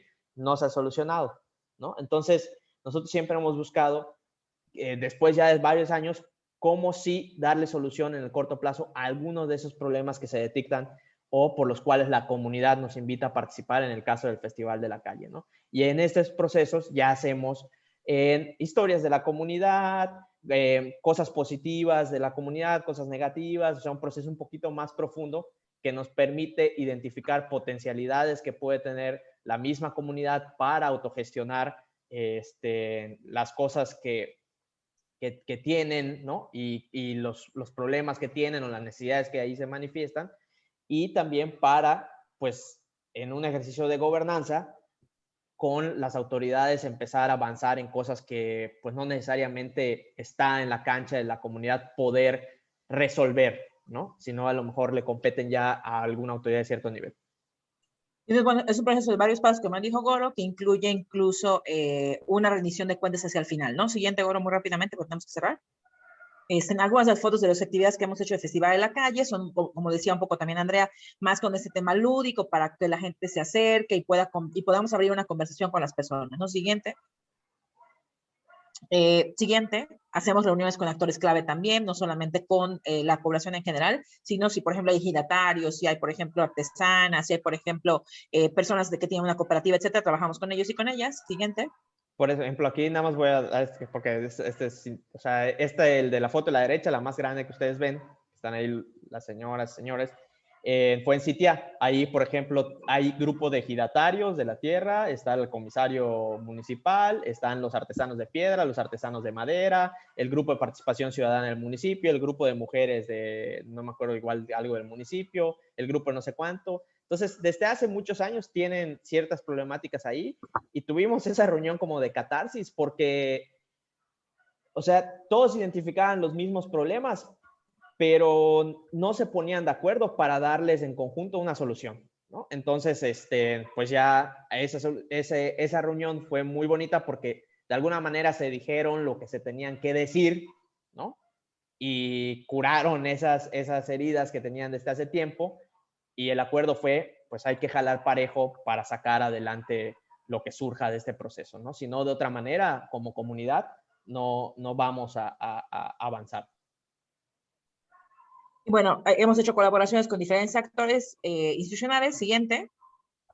Y usualmente hacemos una intervención de un solo día en donde se hacen muchas cosas. Hemos tenido intervenciones con 200 voluntarios, de gente que se acerca a ayudarnos para hacer pasos peatonales, para hacer mobiliario urbano, para hacer limpieza, etcétera, etcétera. Siguiente. Para pintar murales, para hacer urbanismo táctico. Siguiente.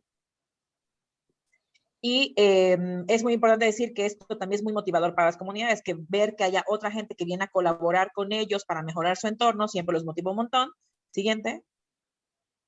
Y después siempre buscamos que haya prensa, que haya boletines, que haya como entrevistas, que vecinos y vecinas también interactúen con la prensa y con los medios, ¿no? Porque también es importante que se vea, que se visibilice el trabajo que hacen y también que vean otros vecinos de otras zonas de la ciudad que también hacen cosas parecidas, que hay más gente como ellos organizados y organizadas en todas las ciudades, ¿no? Siguiente. Y también trabajamos como recopilamos en donativos y demás con diferentes vecinos y gente y empresarios de las colonias y el que tiene la papelería y la tiendita.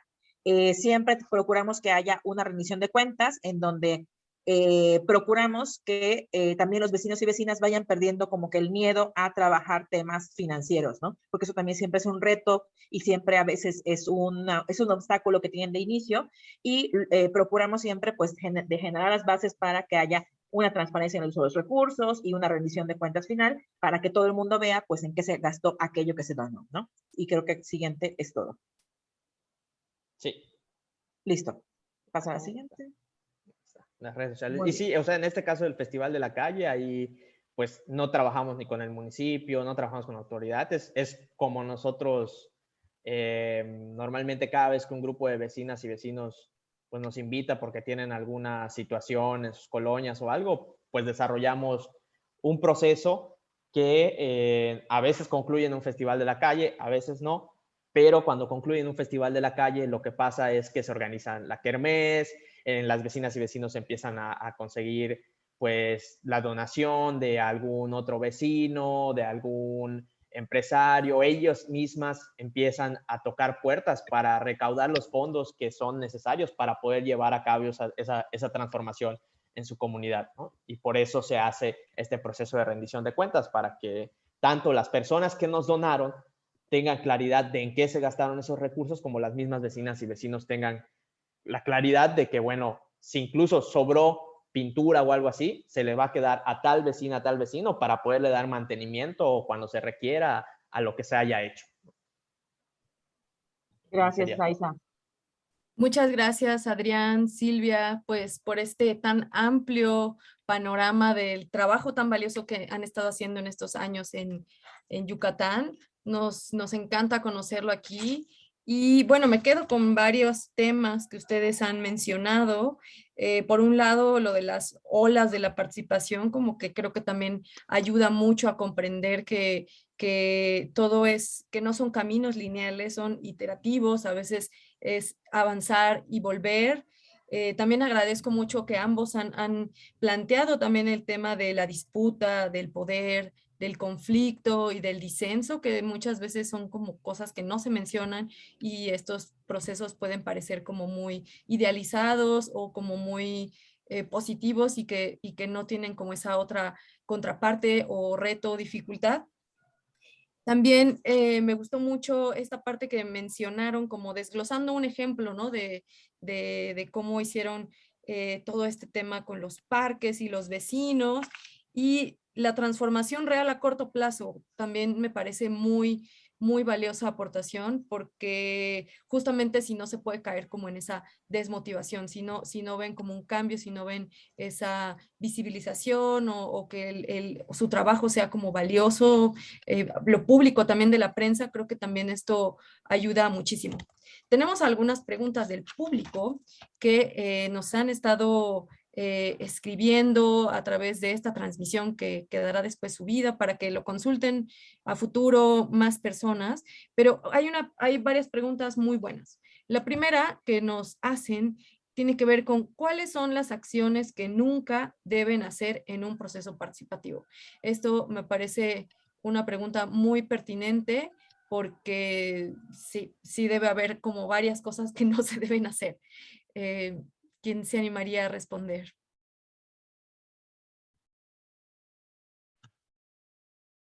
Bueno, me animo.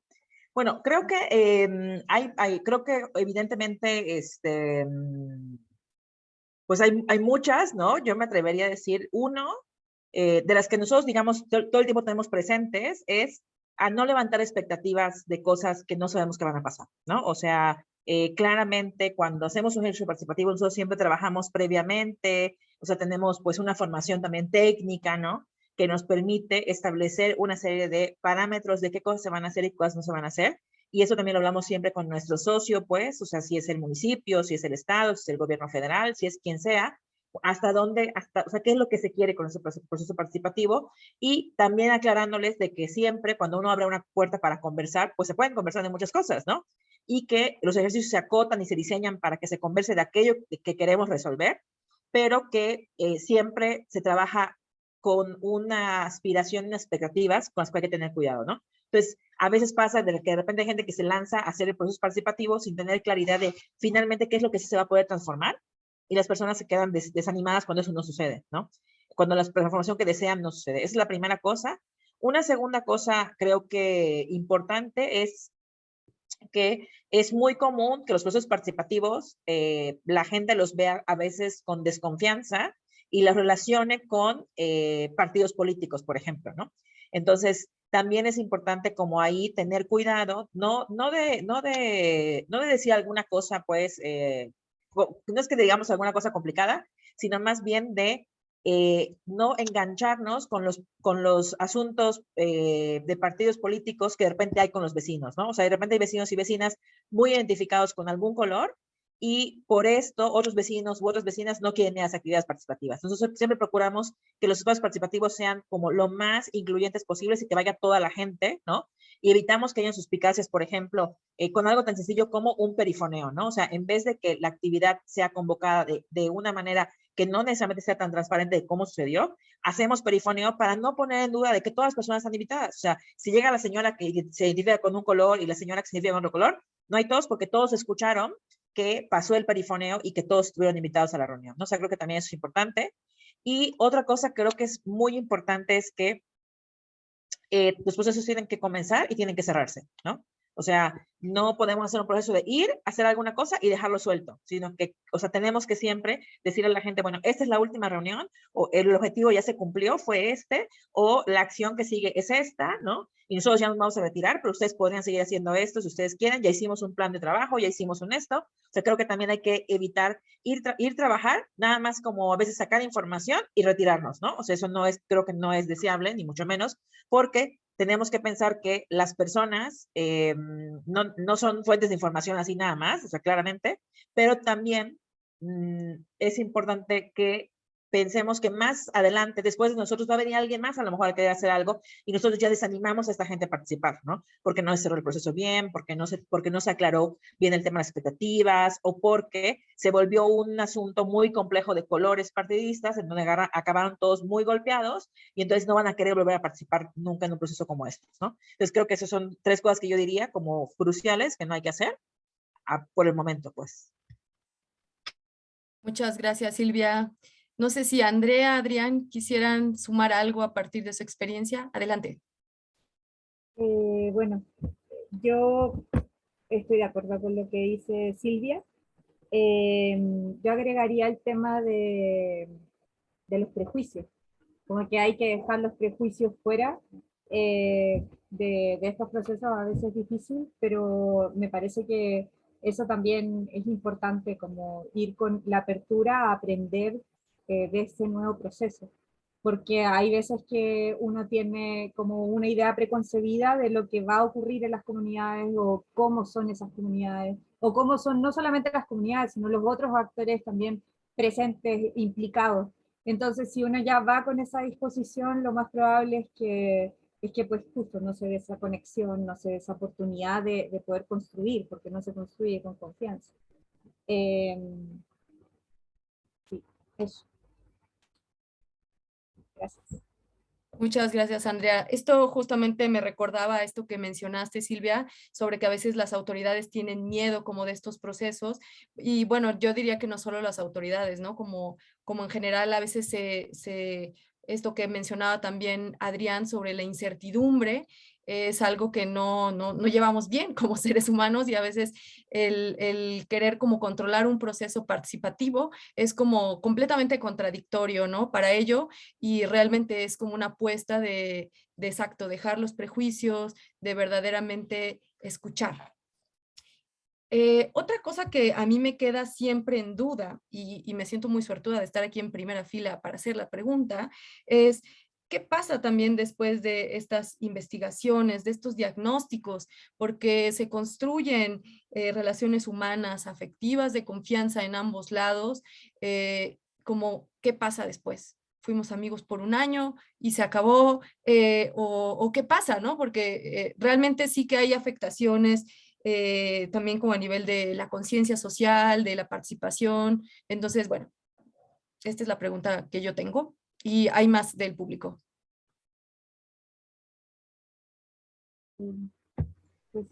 Bueno, Adrián, adelante. Sí, o sea, es bastante complicado desajenarse por completo de las comunidades con las cuales vas a colaborar, ¿no? Nosotros hasta la fecha estuvimos colaborando igual en Playa del Carmen, en el PMU, y hasta la fecha las vecinas y vecinos a veces nos escriben para preguntarnos alguna cosa, y eso tiene ya, que será 2 años, un poquito más, que estuvimos por ahí. Y nosotros, pues, digo, no nos cuesta nada tampoco el responder, ¿no? Y el poder decir, oye, a lo mejor por acá o con esta autoridad o tendría que tocar esta puerta o algo por el estilo. Pero, y eso son, hablando de los que son a la distancia, lo mismo nos pasa ahora con el Parque La Equidad. Muchas de las personas con las cuales construimos relaciones, con las cuales platicamos durante ese proceso de algunos meses, hoy en día nos escriben o le mandan mensajes, por ejemplo, a Silvia, o me mandan mensajes a mí con las fotos, esto y aquello, y decirnos, oigan, ¿se acuerdan que se pidió esto o algo así? Ya se está construyendo, miren qué bonito está quedando, hoy miren el andador, vean cuánta gente ya está haciendo uso del espacio. Entonces, siempre hay de alguna u otra manera esa comunicación con las personas con las que tuviste algún vínculo, ¿no? Y sobre todo, creo que desde el activismo o los que a lo mejor desde una práctica profesional tenemos la oportunidad de poder desarrollar estos procesos, creo que al final del día lo más valioso es justamente las relaciones que ganas y que se construyen al trabajar en ellos, ¿no? Porque se quiera o no, son procesos que pueden transformar para bien, si se hacen bien, la vida de las personas, o pueden transformarlos para mal, ¿no? Y eso de alguna manera, pues creo que nos marca a muchas de las personas que desarrollamos este tipo de ejercicios, y las personas que también se involucran desde las mismas vecinas y vecinos, las autoridades, ¿no? Pero, y cuando son procesos ya que tenemos aquí de manera pues, local, por así decirlo, en Mérida, pues sigue ese vínculo. Hay muchas de las vecinas y vecinos con las cuales a lo mejor no nos vemos, no nos escribimos, no nos mensajeamos de manera seguida, pero ellas saben y nosotros sabemos que ante cualquier situación, necesidad, emergencia, consulta o lo que sea, pues pueden contar con nosotras o nosotros contar con ellas, ¿no? E incluso a veces nos escribimos para podernos ayudar en algunos temas, o para poder, muchas veces algo que pasa, y le decía a Silvia en una ocasión, que sería padre poder tener como que un directorio de oficios de muchas de las personas con las cuales trabajamos. Porque en ese andar nos hemos encontrado con carpinteros, con señoras que se dedican a la costura, etc, etc, etc. Y a veces cuando a nosotros nos surge esa necesidad, pues recurrimos a ellos, les marcamos, oigan, ¿se acuerdan? No sé qué. Y bueno, se dan ese tipo de relaciones, ¿no? Entonces, yo creo que es difícil poder cortar un vínculo, y además también de alguna manera nos sirve para poder evaluar qué tanto de lo que se hizo, lo que se esperaba del proceso, pues verdaderamente está sucediendo, y cuáles son los resultados o la percepción que tiene la comunidad de ese resultado, ¿no? Muchas gracias, Adrián. Andrea, ¿también querías comentar algo? Justo yo entendí la pregunta más en términos de lo del seguimiento que se le hace como al proceso, pensé, ¿no? ¿Qué pasa después con esas relaciones? O sea, como que pensé en el tema del seguimiento, justo lo que estaba diciendo ahora Adrián. Eh, yo creo que sí, es como importante justo seguir manteniendo el contacto, no solo porque obviamente pues hubo pues, una relación seguramente de cordialidad, de confianza y así, y que también a partir de eso uno puede darle seguimiento al proceso, pero también yo creo porque a veces cuando estás involucrado como en este tipo de procesos, también conoces a otros grupos que a lo mejor también también pueden conectar con ese grupo de personas que están ahí. Creo que es una posibilidad para formar redes también, para poder formar y consolidar redes y darnos cuenta de que hay muchos grupos que están trabajando en cosas similares y que nos podamos apoyar en eso. Por ejemplo, pienso ahora en este proyecto en el que estuvimos con AISA trabajando, que fue Barrios Resilientes. Ahí justo se dio la posibilidad de que después de que nosotros terminamos ese proyecto, otro grupo de compañeras que hacían pues, justo proyectos de estilo como más como de psicodrama y así, pudieran intervenir también en esa comunidad y pudieran darle seguimiento a ese proceso que había comenzado a lo mejor con un proyecto que nosotros habíamos participado, pero que después pudieran como trabajar pues esos aspectos desde otro lugar, ¿no? Me parece que ese tipo de cuestiones son como algo que pues nos aporta a todas las personas bueno, pues que estamos trabajando en eso, tanto a la gente que pues, de las comunidades como grupos, colectivos o así que quieren trabajar también con comunidades. Gracias, Andrea. Pues sí, justamente, pues ya habiendo como trabajado esos vínculos, de pronto también es más fácil que se incorporen en otros procesos participativos o creativos o incluso más experimentales y ya se cultivó como ese canal. Hay otra pregunta que me manda por aquí Jorge, que nos está asistiendo por aquí también. Muchas gracias, Jorge, por estar aquí en el backstage cuidándonos y apoyándonos. Dice, dentro de estos procesos colaborativos, ¿llegan a considerar el estado de salud comunitaria como un factor más para los programas? O sea, si sería como una variable importante, si es algo que hayan visto que se tome en cuenta. Creo que también es importante, ¿no? Ante la crisis que vivimos y yo añadiría no solo pensando como la salud en un sentido únicamente físico, sino mucho más integral y holístico, ¿no? ¿Creen que esto se pueda también mapear con estos procesos participativos o se ha tomado en cuenta en alguno de los procesos en los que se han involucrado? Creo que podría ser a lo mejor nosotros en el Parque de la Equidad, ahí no sé si me corrige Silvia, Fundación Hogares tiene una encuesta, ¿no?, para medir un poco justo el estado de cohesión social que existe, ¿no?, en el entorno donde se va a trabajar y después de un tiempo, una vez que se realiza la intervención, poderlo volver a medir para ver qué tanto ha cambiado a partir del proceso que se desarrolló y de la obra que se hizo, ¿no? Entonces, ahí sí nosotros tuvimos oportunidad de poder tener esa temperatura y ese dato de, bueno, cómo está la situación, cómo están las relaciones entre vecinas y vecinos y cómo está el tejido social construido ahí. Ahora, si nos referimos a salud física o salud mental, es un poco incluso complicado porque de entrada, por ejemplo, nosotros siempre procuramos que los trabajos comunitarios también tengan un componente técnico de análisis de espacio público, por ejemplo, ¿no? Como para mirar quién va, quiénes no están presentes en el espacio público y demás.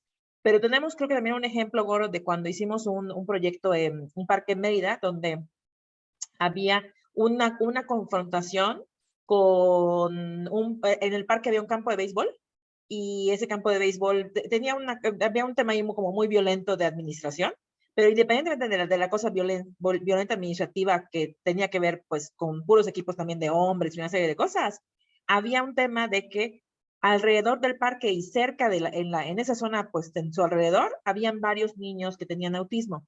Entonces, nosotros empezamos a decir, bueno, ¿por qué? O sea, hay mucho, como, ¿por qué hay esta coincidencia, no? Resulta que muy cerca de ahí había un espacio para dar atención y terapias a niños que tenían, pues, una condición de autismo, ¿no? Y entonces el encuentro o el encontronazo con los beisbolistas era que hasta muy tarde estaban jugando con unas luces muy fuertes que daban hacia las casas y también con unos ciertos ruidos de repente muy fuertes que eran pues como complicados, ¿no? O perturbadores pues para la casa en donde había un niño con esta condición. Entonces ahí, por ejemplo, litigamos como mucho con el campo deportivo de que fueran más sensibles, de que fueran mucho más prudentes de los horarios, de incluso hablamos con el ayuntamiento para ver si no podían cambiar la posición de las luces, o sea, una serie de cosas porque había esta condición que salió a partir de que habían como un grupo de gente que tenía este mismo tema, ¿no? Ahora, en términos, por ejemplo, de personas con discapacidad, de personas que, de salud, o personas con temas de salud mental, por ejemplo, la encuesta de cohesión social también preguntaba temas como, si lleva bien con sus vecinos, si tiene buenas relaciones como familiares, o sea, te preguntaba como esas cosas de esa temperatura, como para saber qué onda. Por ejemplo, en Cancún, a mí me llamó mucho la atención que hay mucha gente que piensa, como decía muy bien antes Andrea, el tema de los prejuicios, que piensa que en Cancún hay muchas personas, población flotante y no tienen arraigo y una serie de cosas. Y nos topamos con mucha gente que decía que les gustaba mucho vivir donde vivían allá, que ellos confiaban en su vecino para dejarle a sus hijos, que su barrio les gustaba, porque les preguntábamos, o sea, hay una pregunta donde les planteas la opción de irse de moverse a otro lado, ¿no? De mudarse a otro lugar o quedarse ahí. Y mucha gente en las zonas más acomodadas decía que se quería mudar. Y mucha gente en las zonas no tan acomodadas decía que se quería quedar allá porque ya conocía a sus vecinos y vecinas, porque ya se llevaba con ellos, porque ya se protegían y se ayudaban entre ellos, ¿no? Entonces, creo que eso también habla un poco de la salud, digamos, del tejido social, como decía Goro, ¿no? Que creo que es importante porque también contribuye de alguna manera a pues el bienestar como de las personas en general, ¿no? Este tema de sentirnos en confianza para poder hacer cosas de la vida cotidiana, ¿no?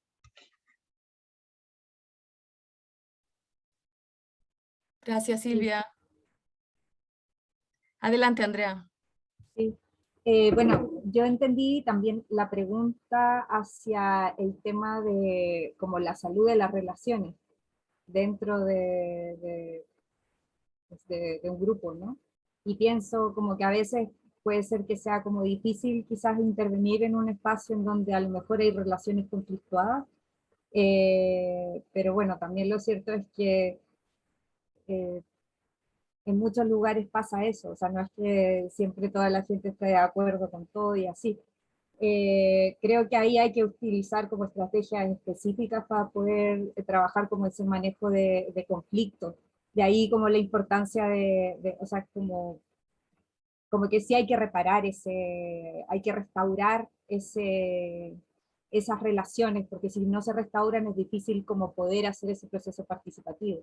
Ahí es donde justo se da esto de los supuestos procesos participativos que en realidad no lo son, que solamente le consultan a una parte del grupo y el otro grupo queda excluido, por ejemplo.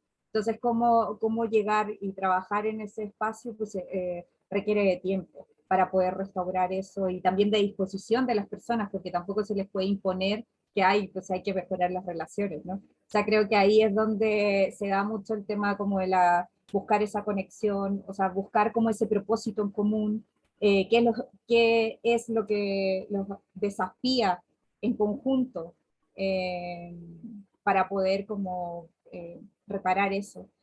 Y sí, creo que depende mucho también de la disposición de las personas. No le puede llegar y hacer un grupo porque pues hay que hacerlo, ¿no? Eso sería imponer y no sería un proceso participativo real como tal. Gracias. Creo que los tres, o sea, como han ido ampliando como la perspectiva con esta pregunta.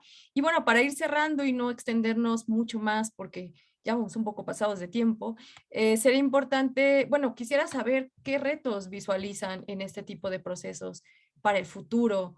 Dado que, como hemos visto, hay un boom de estos procesos, hay un boom de estos conceptos, como decía Andrea también desde hace unos 15 años, ¿no?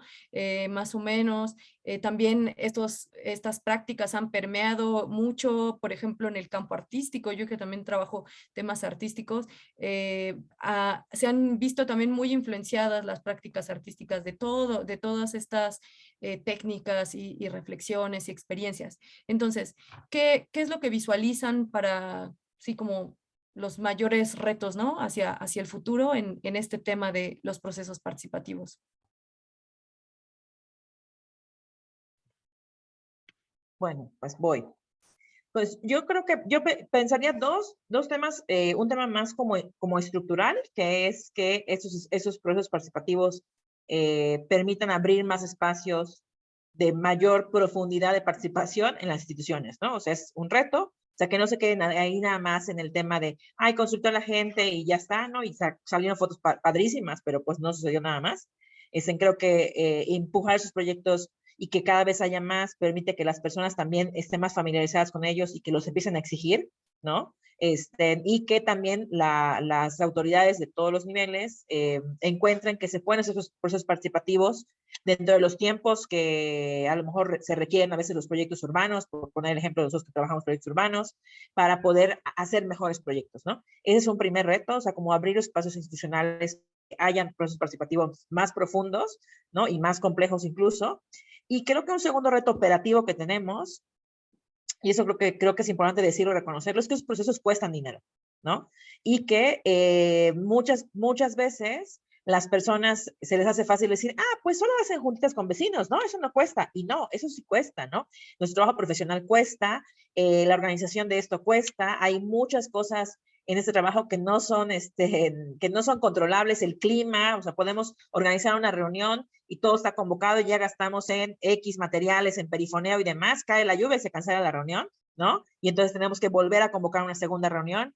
Por poner un ejemplo muy pragmático y muy simple, ¿no? O sea, creo que es importante también que las personas que toman decisiones empiecen a asignarle un recurso a sus proyectos, ¿no? O sea, empiecen a pensar que, por ejemplo, en el caso de nosotros específicamente, que trabajamos sobre todo temas urbanos, pues que el proyecto urbano tiene un costo de dinero en infraestructura dura, sí, pero también tiene un costo de dinero en proyectos de participación que permitan que esos proyectos más duros sucedan de mejor manera, sean más exitosos y demás, ¿no? Y en este contexto también es importante decir que hay también, y creo que es importante que se reconozca, nicho en el sector privado, ¿no? O sea, creo que cada vez más hay de repente ejemplos de personas que construyen un fraccionamiento y que están interesados en construir no sé, el reglamento de vecinos, ¿no? Y no saben cómo hacerlo y también necesitan de servicios profesionales que puedan trabajar con vecinos y vecinas para algo como construir un reglamento vecinal que permita la mejor convivencia, por ejemplo, ¿no? En vez de que ese desarrollador imponga un reglamento vecinal o de que algún vecino más líder que otro imponga un reglamento vecinal que luego genere un montón de fricciones de entrada en un lugar donde vas a vivir el resto de tu vida muy posiblemente, ¿no? Entonces, creo que también allá hay espacios de participación que podemos ir también abriendo y empujando para que la convivencia urbana se dé, pues no perfecta, porque no va a pasar, ya lo conversamos antes, pero que se dé en mejores términos y que las personas podamos negociar espacios públicos, podamos negociar espacios de decisión y podamos tener pues mayores condiciones para enfrentar la incertidumbre y para poder convivir pues en la ciudad con toda la diversidad de personas que vemos en la ciudad, ¿no? Muchas gracias, Silvia. Muy valioso esto que comentas. Yo igual quisiera agregar, nada más para complementar, y hablando un poquito de los niveles de participación en los diferentes espacios, también está como que muy de moda estos consejos de participación municipales, ¿no? Donde se invita a la Canacintra, a la Coparmex, a no sé quién, a la industria de la construcción, o se invitan a ciertas organizaciones de la sociedad civil afines al gobierno en turno, ¿no? Para formar parte de estos grandes consejos y llegan a haber 30 consejos para diferentes temas y que al final del día son ahí donde se toman las decisiones y se dice que hubo un proceso participativo para esa toma de decisiones, cuando en realidad se consultó a las amigas y amigos pues, del gobierno en turno, ¿no? Entonces creo que hay también ese reto de empujar y de hacer ver a las autoridades que, ok, o sea, puede ser un mecanismo estos consejos, si ellos quieren más especializados o más técnicos, pero cuando son temas que van a incidir, y normalmente en los asuntos municipales son temas que inciden en la vida cotidiana de la gente, pues en la medida de lo posible hay que abrir la participación a la gente, ¿no? Aquí en Mérida estamos teniendo muchos problemas en zonas donde se están pues construyendo torres de vivienda vertical, ¿no? Y que para las personas que viven ahí, que llevan 30 años viviendo ahí, eso representa un problema, ¿no? Y nunca se les preguntó, nunca ni siquiera se les avisó, o sea, no hubo ni siquiera la sensibilidad de hacer un proceso de socialización para poderle comunicar a las personas qué es lo que va a suceder ahí y que no de la noche a la mañana vean un bulldozer que está destruyendo todo y va a empezar una gran obra, ¿no? Entonces, y es cuando nos vamos a sobre, pues, quiénes deciden y cómo se decide el rumbo que están tomando, pues, nuestras ciudades o nuestros territorios, ¿no? Entonces, hay que seguir empujando hacia ahí y sobre todo buscarle, aunque, pues, a veces dicen, no, es que ya todo está escrito en las leyes, pues aún yo creo que hay todavía materia en tema de legislación municipal y estatal para meter mecanismos que cada vez vayan pues haciendo que las personas podamos incidir un poquito más en las decisiones de lo público, ¿no? Y eso no va a suceder con un actor o dos actores, sino tenemos que empezar a organizarnos. Y nosotros aquí en Mérida tenemos todavía el reto pendiente, la deuda pendiente de lo que comentaba Andrea, ¿no? De que hemos trabajado con varios grupos de vecinas y vecinos en diferentes puntos de la ciudad y hay causas en común, ¿no? Pero hay un enorme reto de cómo hacer esa red que se articule y que podamos empujar esas causas en común, ¿no? O sea, no es sencillo, no es tan sencillo como parece, y ahí nosotros como equipo tenemos todavía ese reto por sacar adelante. Muchas gracias, Adrián. Pues muchos desafíos. Andrea, también nos encantaría escucharte. Adelante. Yo creo que un desafío importante es bueno, el trabajo interdisciplinario, digo, en cualquier área. O sea, ahora, por ejemplo, estamos hablando más como de temas de hábitat, pero en general creo que el trabajo interdisciplinario es un desafío siempre porque pues no es tan fácil trabajar con gente de otras disciplinas, justo porque de repente entendemos los mismos conceptos pero con otros nombres, o porque definitivamente el abordaje es distinto. Entonces, cómo crear ese lenguaje en común es un desafío súper importante, porque de esa manera pues tendremos una visión más integrada. Asimismo, el trabajo intersectorial, que era un poco lo que decía Adrián también de esto de cómo se incluyen pues, a las comunidades en la toma de decisiones, pero no solo a las comunidades, sino que a los distintos actores involucrados, porque eso lleva tiempo también. Y eso pues no es tan fácil, sobre todo porque hay intereses distintos. Entonces, el trabajo, el poder incluir, identificar e incluir, es algo que sí es un reto. Por otro lado, creo que un reto importante es el aprendizaje de competencias, el aprendizaje y la práctica de competencias a nivel organizativo.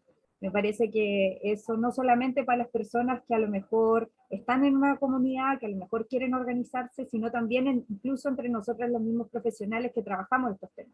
Porque, de nuevo, es fácil decir, ay, pues hagamos algo participativo, pero en realidad lo estamos entendiendo, o cómo lo estamos entendiendo. Yo creo que cada uno de nosotros ha tenido un proceso evolutivo, a lo mejor de cuando empezamos a lo mejor a este punto, o lo que lleguemos a conseguir en unos años más también, a partir de esa práctica, es algo que todo el tiempo tenemos como que estar formándonos, practicando, aprendiendo, básicamente aprendiendo, ¿no? Yo creo firmemente en las utopías, que tenemos que tener utopías. Y en ese sentido, a veces soy muy idealista, y creo que eso me ha ayudado a acercarme a cosas que pensé, que a lo mejor otra gente dice, no, ¿y eso cómo se puede conseguir? Obviamente también eso significa energía y tal, ¿no? Pero creo que tenemos que, o sea, estamos, como decía al principio, creo que estamos en un momento muy complejo, de un punto de inflexión muy, muy fuerte a nivel ambiental, a nivel social, en todos los niveles. Eh, Creo que es necesario que pensemos esta participación, esta colaboración, no solamente como para decir, ay, pues tenemos que mejorar nuestra realidad cotidiana, sino que tenemos que pensar en que ya no podemos seguir de manera individual pensando en que, pues yo quiero tener una calidad de vida bien y tranquila, porque seguramente voy a envejecer y voy a tener una pensión. Hay que pensar que estamos en un momento de mucho caos, de que los derechos los derechos que tenemos, o los pocos derechos que tenemos, puede ser que los perdamos. Hay muchos pueblos que los han ido perdiendo con el tiempo cada vez más, y que si no nos organizamos en hacer algo contundente, o sea, que pensemos que tenemos que pensar de aquí a 20 años, o sea, de verdad tenemos que hacer unos cambios importantes a nivel de organización, porque si no, pues no sé si estaremos aquí en 20 años. Y eso nos lo tenemos que plantear como algo que no es una película posapocalíptica, es algo que es real. Entonces, me parece, por eso voy a poner el ejemplo de Chile. Creo que en Chile se está dando un ejercicio de participación muy interesante y que creo que es digno de mirar. Yo la verdad es que no daba mucho antes de que ocurriera el estallido social, pero después de que se dio eso tuve una esperanza que creo que nunca, o sea, nunca había tenido con mis compatriotas. Entonces, me parece que ahí hay hay muchas cosas que ver. Hay muchas cosas que ver y no tener miedo a esos cambios que a lo mejor podemos como suscitar en la medida que, pues sí, nos organicemos, nos conozcamos primero, porque de partida no nos conocemos. Entonces, que nos conozcamos y empecemos a formar redes, como decía, para que desde ahí podamos trabajar. Así que eso, doy muchas gracias por estar en este espacio y por escucharles también y conocer también esos proyectos que se están dando en Mérida. Les felicito muchísimo. Gracias, Andrea. Igualmente un gusto para Muchas nosotras. gracias. Pues Y muchísimas fíjate gracias. perdón, Adelante, no, Adrián. le quería decir a Andrea que cuando hace muchos años, porque además de las asambleas y todo, y que asumimos nuestro rol en las asambleas como un tema, como una posición política también de nuestra visión del mundo, ¿no? Hacemos también política fuera de las asambleas para cómo nos organizamos para cambiar cosas. Mi ejemplo a seguir es en muchas cosas Chile, ¿no?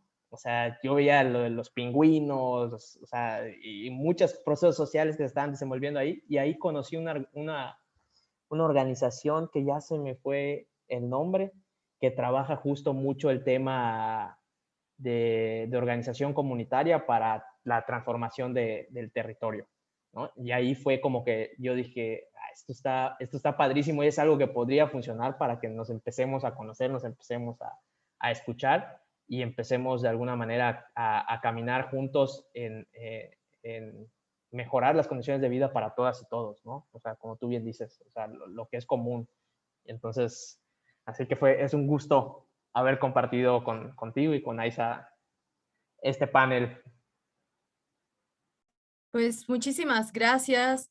Hay muchísimos retos, me doy cuenta. Me queda muy presente esta última cosa que también mencionabas, Andrea, sobre esta necesidad de práctica, de competencias, tanto en las comunidades como entre los profesionales, seguir aprendiendo.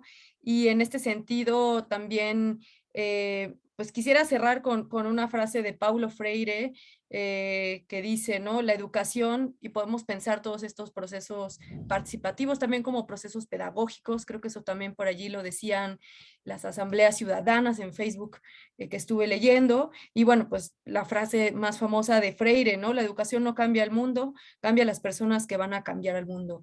Entonces, pues sigamos creyendo en estas utopías, en estas rebeldías juntos, y pues haciendo lo posible para pasar de este paradigma de la dominación a la colaboración y a la participación, que está lleno de incertidumbre, sí, pero también pues, desde otra lógica de construcción colectiva. Pues muchísimas gracias, invitados maravillosos, también a todas las personas que nos escucharon por aquí y también que nos escucharon en la transmisión y que nos escucharán en el futuro, en este video subido en internet.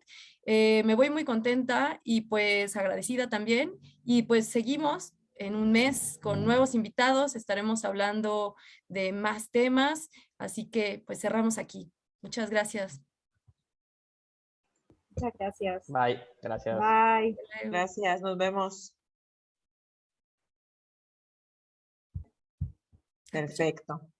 Voy a prender la luz, que aquí ya se fue toda la luz.